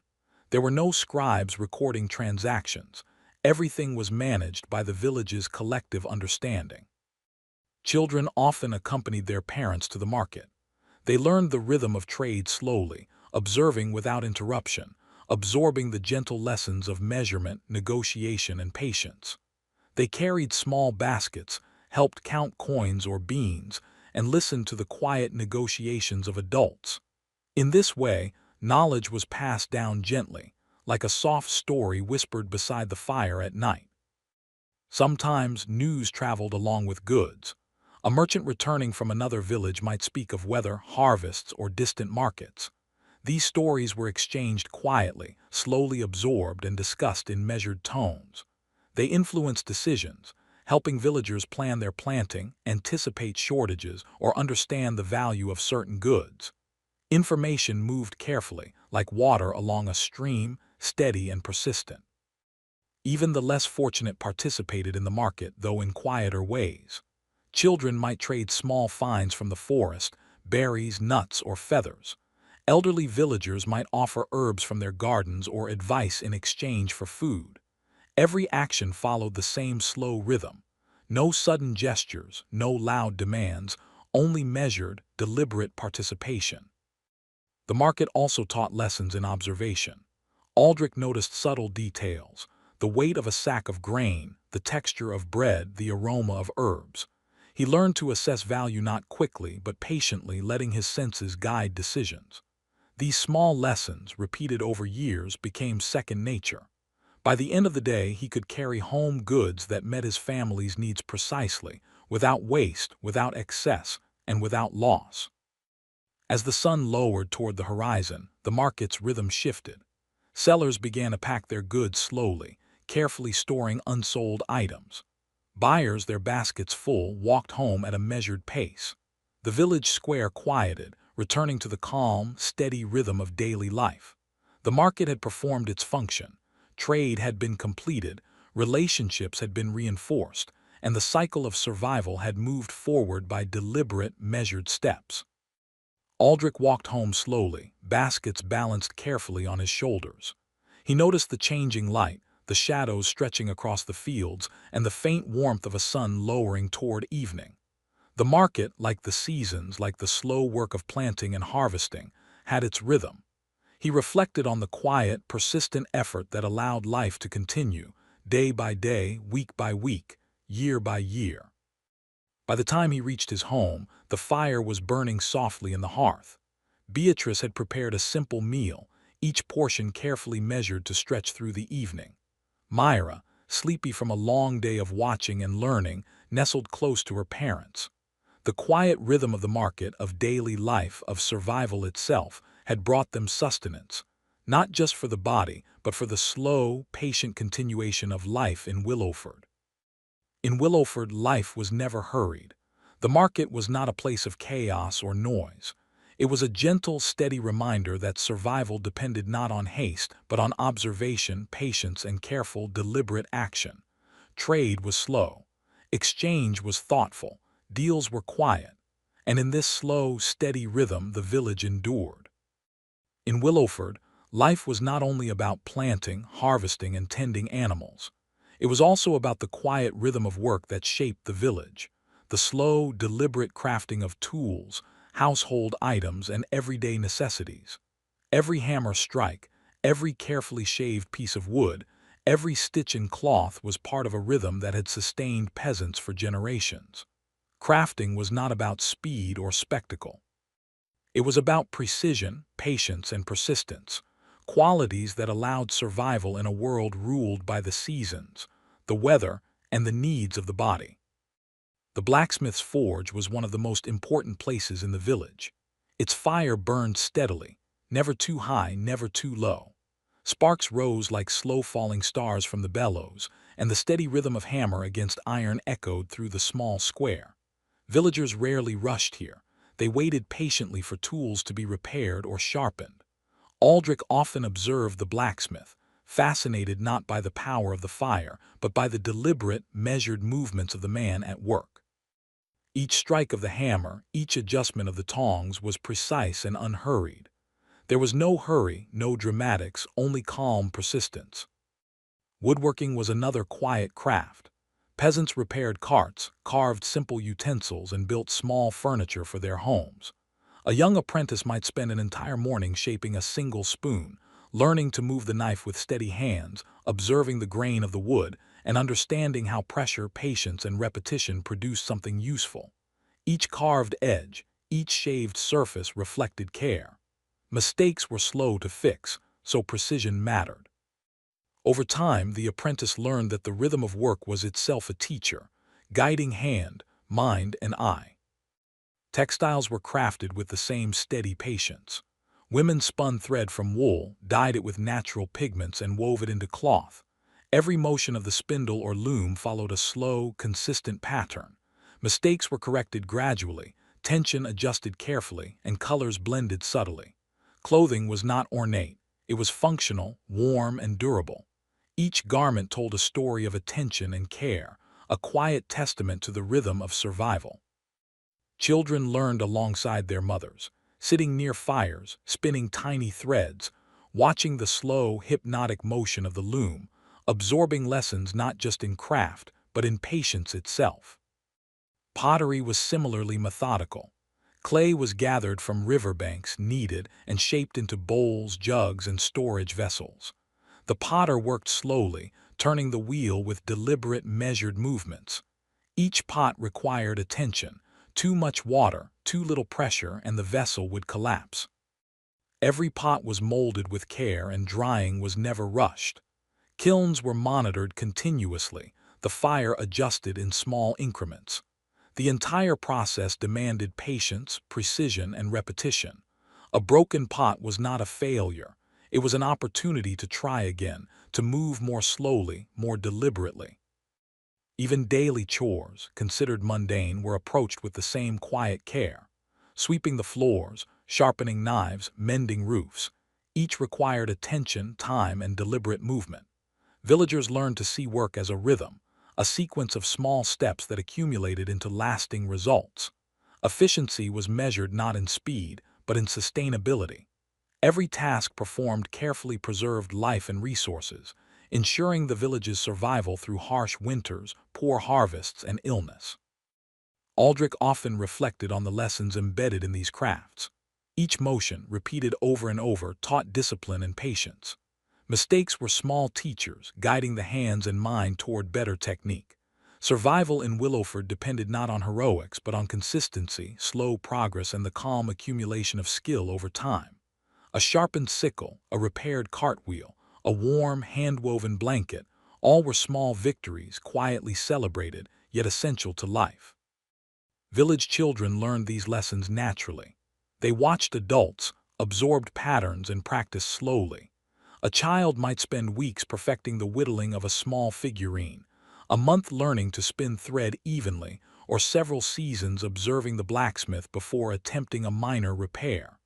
Success was gradual, measured in small increments, and failure was accepted as part of the process. By the time the children were older, they had internalized the rhythm of work, patience, and observation, the essential skills of survival. Even the simplest crafts carried lessons beyond their immediate use. A well-carved bowl reminded peasants of balance and proportion. A steady flame under the forge taught endurance. A repaired cart allowed for better transport of goods, improving efficiency across the village. Crafting was not just a job, it was an extension of survival itself, a quiet meditation on careful attention, observation, and deliberate movement. Community support extended into crafts as well. Villagers helped one another with large projects, building a barn, repairing a roof, or constructing fences. Everyone contributed at their own pace, understanding the limits of their energy, skill, and resources. Work was shared, coordinated, and performed in harmony with others. There were no sudden pushes, no dramatic bursts of speed. The rhythm of the group matched the rhythm of each individual, slow, deliberate, and steady. Seasonal rhythms intertwined with crafting. In winter, when fields lay fallow, villagers focused more on tools, weaving, and repairs. Summer, with long workdays under the sun, allowed less time for crafts, so tasks were prioritized. The entire village moved as a single organism, each individual following the quiet, persistent rhythms of survival. Every task, no matter how small, contributed to the collective endurance of Willowford. By evening, the village settled into quiet reflection. Tools were cleaned and stored. Fires burned low. Finished goods were admired for their utility rather than beauty. Families gathered, discussing the day in calm voices. Lessons from crafts, patience, precision, observation, and endurance were reinforced in stories, in repetition, and in gentle guidance. The village's rhythm remained slow, steady, and deliberate. Aldrich, sitting beside the hearth, examined a carefully repaired tool. Its edges were smooth, its function restored. He noted the slow, steady work that had gone into it, the deliberate steps that preserved both the tool and the village's ability to survive. In that moment, he understood that survival was not dramatic. It was quiet. It was slow. It was deliberate. And it was essential. In Willowford, the rhythm of craft mirrored the rhythm of life, measured, consistent, patient, and unhurried. Every action, every motion, every effort contributed to survival. There were no grand gestures, no heroics, only quiet persistence, repeated over and over, season after season. And in that quiet persistence, the village endured. Life in Willowford was slow, steady, and often filled with hardship. Yet even in the midst of toil, famine, and illness, there were moments of quiet joy. The villagers understood that survival depended not only on labor and patience, but also on small celebrations that strengthened bonds, renewed hope, and reminded them that life could be gentle, even fleetingly. These celebrations were modest, subtle, and deliberate, yet they carried meaning deeper than any grand feast or dramatic festival. The timing of these celebrations was dictated by the rhythm of seasons. Planting and harvest were natural markers of change, and the villagers used them as reasons to gather and reflect. Spring festivals were the first, gentle acknowledgments of the earth waking from winter. They were quiet affairs. A few herbs hung above doorways, a small fire lit in the square, a song whispered softly around the hearth. Children played slowly with handmade toys. Adults offered small gifts of food or cloth, and everyone shared quiet laughter, the kind that emerges not from spectacle but from shared presence. Summer celebrations were longer, stretching across warm evenings. The villagers took advantage of the long daylight hours to gather in the fields after work, sometimes near the river, sometimes beneath the shade of a lone oak. Music was simple, a flute, a drum made from stretched hide, a voice singing softly. Dancing was not frantic or hurried but measured and rhythmic, each step deliberate, matching the calm pulse of village life. These moments were not loud or boisterous. They were gentle acknowledgments of endurance and continuity. The Harvest Festival was perhaps the most important celebration of all. It marked the culmination of months of patient labor, the reward of careful attention, and the promise of survival through the coming winter. Wheat and barley were piled into modest cones, root vegetables stored in cellars, and fruit preserved in small jars. The festival itself was quiet and communal. Neighbors shared meals, children performed small plays or recited poems, and adults exchanged gifts of food or handmade tools. The celebration was deliberate, slow, and gentle, reinforcing social bonds that were as essential to survival as any rationed grain. Even in times of famine, celebrations continued, though in scaled-down form. A handful of berries might be shared, a small loaf of bread passed from one home to another. Music and song remained, even if soft and intermittent. Laughter echoed quietly from a corner of a cottage, a reminder that joy did not depend on abundance, but on attention, presence, and shared experience. The villagers understood that small moments of pleasure strengthened their endurance, renewed hope, and sustained the rhythm of life. Religious observances were another source of gentle celebration. Churches and chapels were modest, yet they provided spaces for quiet reflection and communal gatherings. Prayer, singing, and rituals were performed slowly, with careful attention to words, gestures, and actions. These gatherings reinforced a sense of continuity, of order, and of shared purpose. Even as illness and hardship pressed against the village, these moments offered calm reassurance. Life had meaning beyond toil, and endurance was both shared and observed. Marriage and family milestones were celebrated with similar quiet care. Weddings were modest, often held in the village church or a simple home, with neighbors contributing food, songs, and small gifts. Children were welcomed into families with gentle ceremonies, introducing new life into the slow rhythm of survival. Funerals, too, were moments of shared reflection. Though sorrowful, they were conducted deliberately, with quiet gestures of respect. A prayer, a handful of soil, a moment of shared remembrance. These ceremonies reinforced the rhythm of life, reminding villagers of continuity and connection even in the face of loss. The market, too, sometimes became a venue for celebration. Special days, marked by the arrival of rare goods or traveling merchants, were slow, deliberate occasions.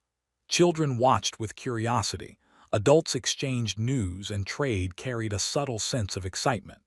The rhythm remained calm and measured, but there was a hint of festivity, a gentle acknowledgement that life included small pleasures amid work and responsibility.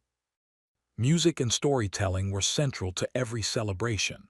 Tales of distant lands, heroic deeds, or old legends were recited softly, allowing listeners to imagine, reflect, and rest their minds from the steady labor of the day.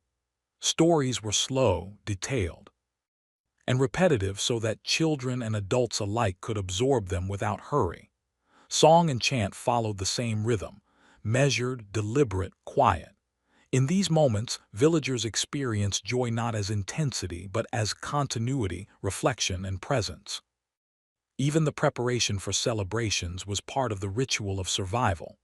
Baking bread, preserving fruit, mending clothes, or weaving small gifts were slow, deliberate acts that reinforced the lessons of patience, observation, and care. Each small act contributed to the larger rhythm of the event and the village's ongoing endurance. Nothing was wasted, nothing was rushed, and every movement carried meaning, however quiet. Aldrich often reflected on these celebrations as he moved through his daily tasks. He noticed how they slowed the pace of life just enough to allow people to observe one another, to connect, and to find small joy. He watched Beatrice carefully arrange herbs for a spring gathering, or Myra practicing a simple dance step for the harvest festival. These small acts, repeated and observed, were quiet assurances that life could continue, even in a world filled with hardship and labor. In Willowford, celebrations were never loud, never hurried, never extravagant. They were small, gentle acknowledgments of endurance, patience, and community. They reminded villagers that life had meaning beyond survival, and that joy could be found not in abundance, but in the quiet rhythm of shared experience. Even in times of famine, illness, or harsh weather, these celebrations sustained the spirit, reinforced social bonds, and allowed the village to continue its slow, deliberate path through the seasons. By evening, after the final songs and gentle laughter, the villagers would return to their homes. Fires were tended, food was shared quietly, and children were tucked into beds. The day's rhythm settled into rest, the gentle cadence of labor, care, and shared joy creating a sense of calm satisfaction. Aldrich, sitting beside the fire, reflected on the day's celebrations and recognized a subtle truth. Survival was not only about work or careful planning, but also about small joys, quiet connections, and deliberate, gentle moments of reflection. And so, in Willowford, even amid hardship, the villagers discovered balance. Labor, patience, endurance, and celebration coexisted in a rhythm that allowed life to continue. Joy, like work, was deliberate, slow, and quiet. And in that quiet, measured joy, the village endured, season after season, year after year, carrying forward the gentle pulse of life that had sustained generations. In Willowford, survival depended on more than labor, crops, and tools. It depended on knowledge, a quiet, patient understanding of the land, the seasons, the animals, the weather, and the subtleties of daily life. This knowledge was not written in books or recorded in scrolls. It was learned slowly, passed down carefully, observed, repeated, and remembered. Every action, from sowing seeds to tending animals to crafting tools, contained lessons that were taught with calm attention and absorbed over years rather than days. Children were the natural students in this rhythm. From a very young age, they were introduced to the small, deliberate routines of the village. Myra, Aldrich's daughter, began with simple tasks, carrying small baskets of herbs, helping sweep the floors, or collecting firewood. Each movement was guided patiently by her parents, with gentle correction rather than sharp instruction. Lessons were never rushed. There was no urgency, only repetition and observation, allowing the child to internalize the skills slowly, as if they were naturally unfolding. Learning in Willowford was a quiet, meditative process. Parents taught by example, showing the proper way to dig a furrow, to twist wool into thread, or to sharpen a knife. Children watched, absorbed, and tried again, often failing at first. Mistakes were met with soft correction, encouragement, and demonstration. Success was celebrated quietly, a nod, a smile, a simple word of approval. This slow, deliberate cycle of teaching and learning allowed knowledge to settle deeply, becoming part of the rhythm of life rather than a hurried task to be completed. Observation was central to education. Children were encouraged to notice details, the way wheat bent in the wind, the smell of herbs, the behavior of animals, or the subtle change in a neighbor's health. They learned to connect cause and effect, understanding that each small observation could guide future actions. This type of learning required patience, repetition, and attention, but it also created a sense of mindfulness, a calm awareness of the rhythms of life that adults carried into their labor as well. Stories played an important role in teaching. Villagers recited tales of the past, stories of harsh winters, good harvests, strange weather, illness, or clever solutions to small problems. Each story carried lessons about caution, foresight, patience, and endurance. Children listened attentively, not because the stories were exciting, but because they contained practical knowledge embedded in calm, reflective narration.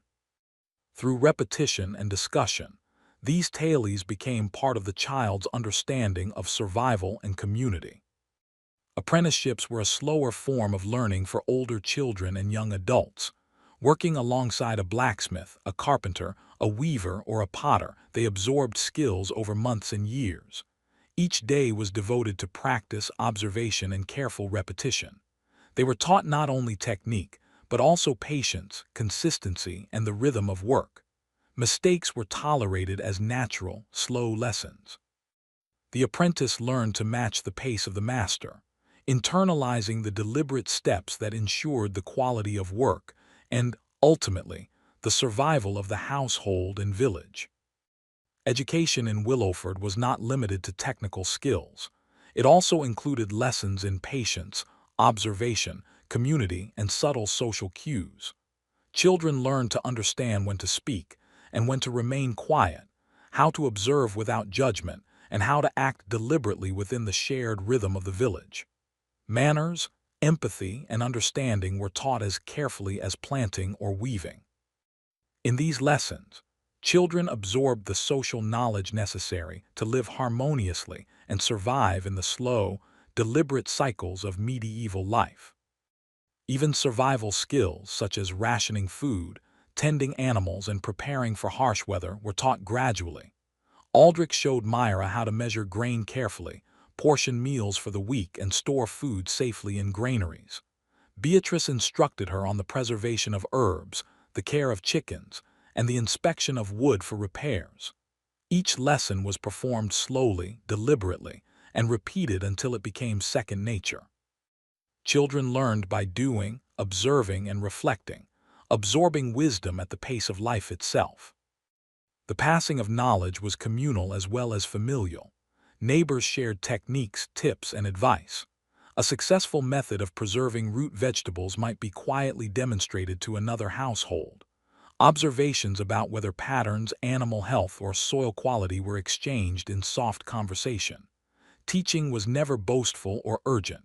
It was shared gently, deliberately, and slowly, reinforcing a culture of collective survival. Each piece of knowledge became part of the community's rhythm, available to all who paid attention and practiced patiently. Even mistakes and failures became slow teachers. A crop that failed due to improper planting technique, a tool that broke because of inattention, or an illness mishandled without herbs became lessons for the community. These failures were discussed quietly, without blame, as observations to be remembered and corrected in the future. Children learned the value of careful attention, the consequences of haste, and the importance of patience in all actions. By adulthood, villagers like Aldrich and Beatrice had internalized centuries of quiet, cumulative knowledge. They moved through the day with deliberate, patient steps, performing tasks efficiently yet calmly, observing subtle details, and passing on guidance to the next generation. They understood that survival depended on rhythm, consistency, and the slow accumulation of wisdom. Each generation learned the same lessons, repeating them with patience, observation, and gentle instruction, ensuring continuity of life in Willowford. Even as illnesses, famine, and harsh seasons arrived, the rhythm of learning persisted. Knowledge acted as both shield and compass, guiding villagers through challenges with calm awareness. There were no dramatic epiphanies, no sudden bursts of insight. Learning was steady, deliberate, and cumulative, growing quietly through repetition, reflection, and gentle instruction. Survival was not just about food, water, and shelter. It was about knowing, observing, and acting slowly in harmony with the world around them. As night fell, children lay in straw beds or shared small cots with siblings, recalling lessons of the day: how to weave a thread evenly, sharpen a knife, or carry water efficiently. Parents reminded them softly of small corrections, reinforcing attention to detail and patience. Stories were whispered, songs were hummed, and knowledge seeped gently into minds prepared to absorb it. In these quiet hours, the slow rhythm of learning intertwined with the calm cycle of life, preparing the next generation to continue the village's steady, deliberate existence. And so Willowford endured, not by haste, not by force, but by quiet observation, careful instruction, and the patient passing of knowledge from one hand to another, from one generation to the next. Life moved slowly, deliberately, in measured steps. And through those steps, survival became a rhythm, a shared understanding, and a calm, persistent force that carried the village through the seasons, year after year, generation after generation. In Willowford, life was slow, deliberate, and often harsh. The villagers relied not only on labor, patience, and knowledge, but also on faith. Religion and superstition intertwined seamlessly with daily routines, guiding decisions, comforting fears, and providing a rhythm of quiet reassurance. Faith was not always dramatic. It was subtle, persistent, and embedded in the slow cadence of village life. Every home had small reminders of belief. A simple cross carved from wood might hang near the hearth. A sprig of blessed herb or a candle lit in the evening offered quiet comfort. Prayer was often whispered rather than loudly proclaimed, a gentle ritual performed with attention and patience. Villagers did not seek grand miracles. They sought small reassurances, subtle guidance, and the calming presence of faith in a world that was unpredictable and often unforgiving. The village church was modest, yet it was central to life. Its stone walls absorbed years of wind, rain, and sun, standing quietly at the heart of the community. Inside, light filtered through small, uneven windows, casting gentle patterns on the worn wooden pews. Worship was deliberate and slow. Hymns sung softly, prayers recited with measured tones, and rituals performed with careful repetition. There was no hurry, no dramatics, only a steady, comforting rhythm that echoed the pulse of life outside the church walls. Religion offered explanations for the unpredictable world. Famine, plague, drought, and sudden death were interpreted through a lens of faith. Villagers did not fully understand why hardships arrived, but belief provided structure. Rituals, blessings, and prayers offered a sense of control, however quiet, allowing people to endure with calm acceptance. Superstitions, simple, often gentle rules about behavior, guided interactions with nature and one another, reinforcing caution and careful observation in daily life. The clergy, usually priests or monks who visited periodically, were guides more than rulers. They moved slowly, listening to concerns, offering prayers, and teaching lessons in patience and morality. Their words were quiet, reflective, and deliberate, emphasizing endurance, empathy, and the slow accumulation of good deeds over sudden heroics. Children learned from their visits, absorbing teachings about kindness, observation, and careful action. Faith was internalized gradually, becoming part of the rhythm of life rather than an external force imposed suddenly. Superstitions also shaped behavior, often guiding the smallest decisions. A farmer might sprinkle water on a newly planted field at a certain time to encourage growth, or place a stone in a doorway to prevent misfortune. Herbs hung near doors were believed to ward off illness, and patterns in the sky were observed with careful attention for signs of weather to come. These beliefs were subtle, almost imperceptible in daily life, yet they contributed to careful observation, patience, and deliberate action. In many ways, superstition reinforced practical survival skills, embedding mindfulness and caution into routine behavior. Celebrations, too, intertwined with faith. Religious feasts provided pauses in labor, opportunities for community gatherings, and gentle reinforcement of shared beliefs. Villagers moved slowly through these rituals, observing prayers, lighting candles, and offering small gifts of food. The rhythm of worship mirrored the rhythm of labor, deliberate, measured, and patient. There was joy, but it was quiet, reflective, and enduring. Even in times of illness or loss, faith offered calm reassurance. When a neighbor fell ill, villagers prayed softly, lit candles, or left herbs as offerings. When someone died, funeral rites were conducted with careful attention, prayers, quiet songs, and simple gestures of respect. These rituals reinforced a sense of continuity, connecting past, present, and future generations in a steady rhythm of remembrance. Faith, like labor and learning, was a slow, deliberate practice that sustained life in Willowford.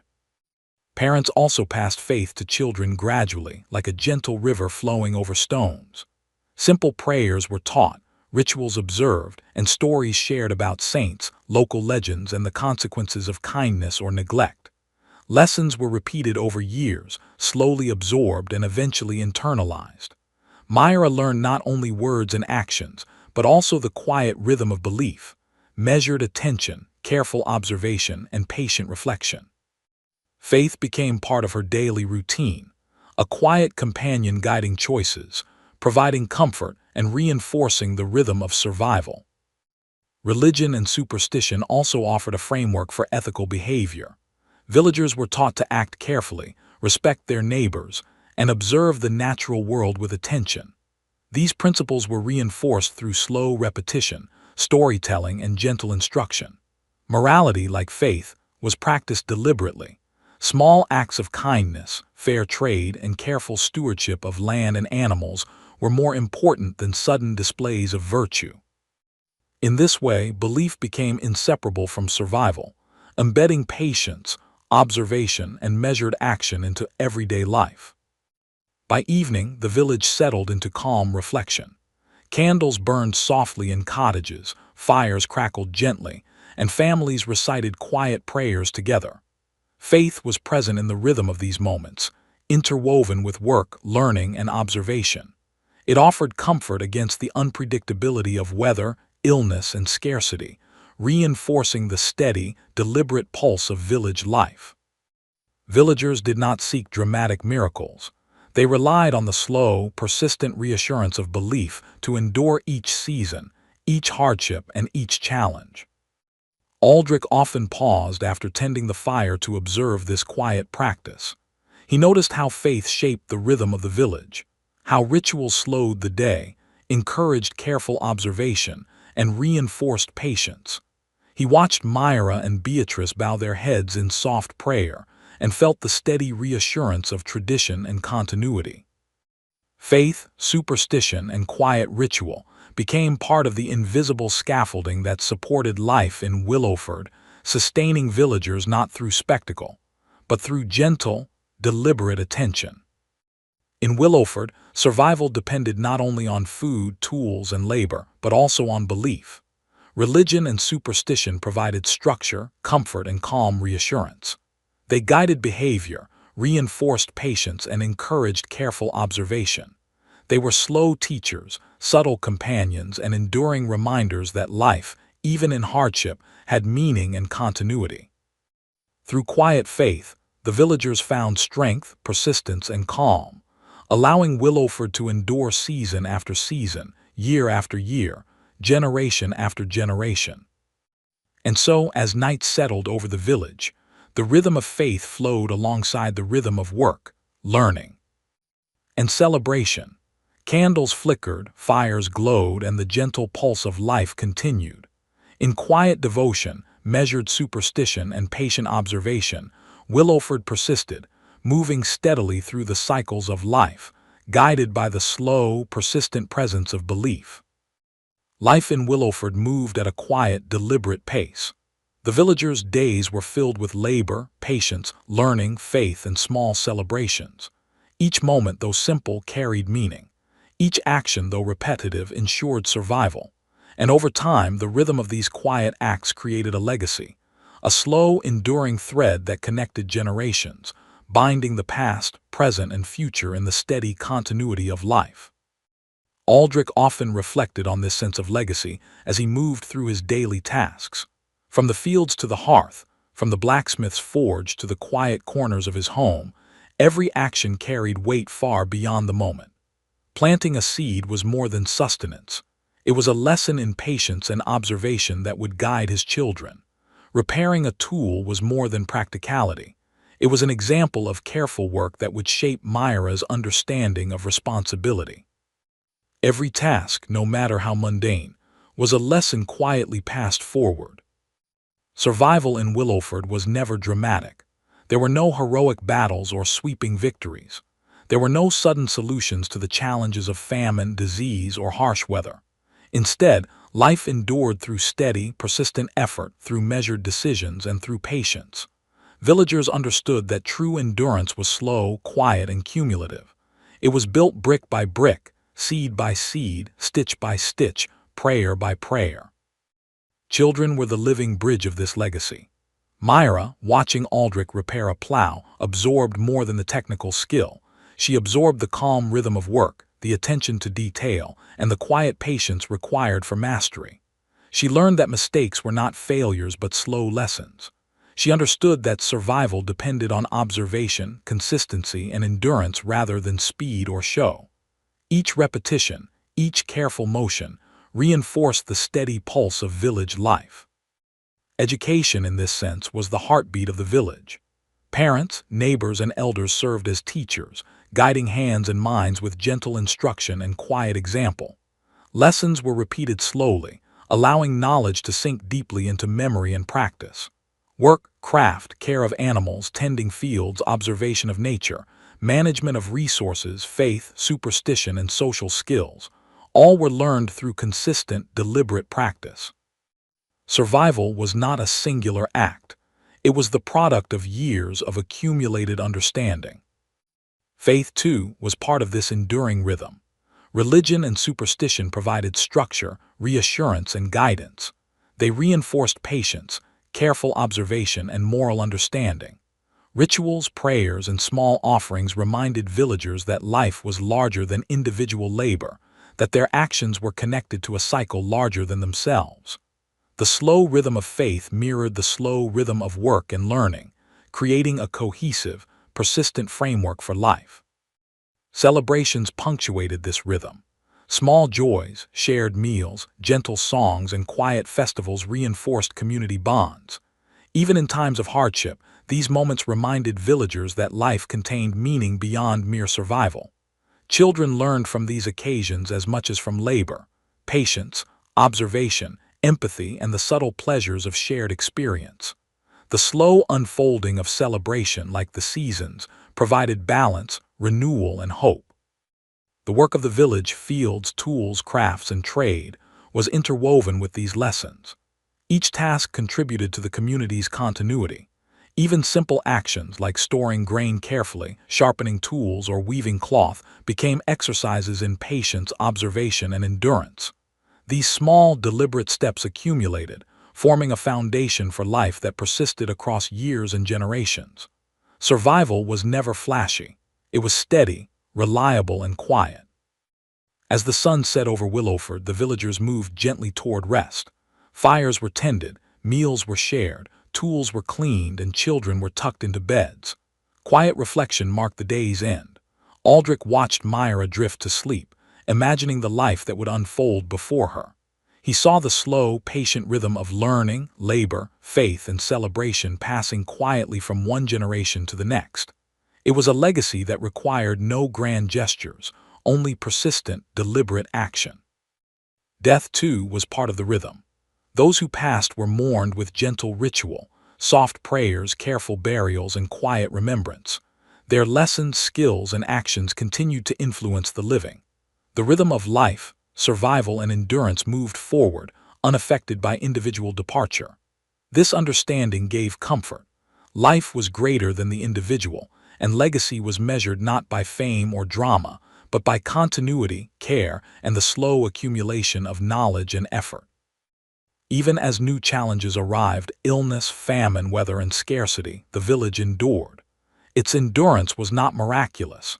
It was methodical, deliberate, and persistent. Each villager contributed to the rhythm through work, learning, faith, observation, and small celebrations. Each generation absorbed these lessons slowly, internalizing them in a way that ensured life continued, season after season, year after year. Aldrich sometimes walked through the village at dusk, observing the soft glow of hearth fires in windows, hearing the gentle murmur of families settling for the night, and noting the quiet organization of work and craft in preparation for the following day. In these moments, he understood that Willowford's endurance was a testament to continuity, patience, and the careful accumulation of quiet effort. Survival was not measured by heroic feats, but by the consistent rhythm of daily life. The lessons of the village extended beyond immediate survival. They created a moral, social, and spiritual framework that allowed humans to exist harmoniously with each other and with nature. Observation, patience, deliberate action, care for neighbors, respect for elders, faith, and communal support were all intertwined in the rhythm of life. Through these slow, deliberate practices, Willowford achieved more than mere survival. It achieved continuity, stability, and resilience. As night deepened, the village settled fully into rest.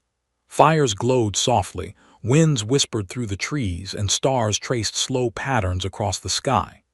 Inside each home, the rhythm of life, quiet, steady, and deliberate, continued in sleep, preparing minds and bodies for another day of patient effort. The lessons of the past guided the present, and the present nurtured the next generation. The legacy of Willowford was alive in every careful step, every gentle gesture, and every slow, deliberate act. And so, the story of Willowford concluded not with drama or excitement, but with the quiet, persistent rhythm of survival. Plagues were endured, famine weathered, lords navigated, and life continued. Knowledge passed slowly, faith soothed quietly, and work was performed deliberately. Celebration offered subtle joy. Observation guided careful action. Generation after generation, the villagers maintained the gentle rhythm of endurance. In this slow, steady pulse, Willowford survived. It was a life of quiet persistence, deliberate action, and gentle observation. It was a life where lessons were absorbed gradually, joy was shared modestly, and faith offered calm reassurance. And in this quiet endurance, the legacy of medieval peasants continued, a testament to the power of patience, rhythm, and the slow, steady accumulation of life's essential practices. As dawn approached again, the rhythm of life prepared to repeat. Fields would be tended, tools repaired, meals prepared, prayers whispered, and lessons absorbed. And in that calm, deliberate cycle, Willowford endured, season after season, year after year, generation after generation, anchored by the slow, quiet pulse of survival, care, and human persistence.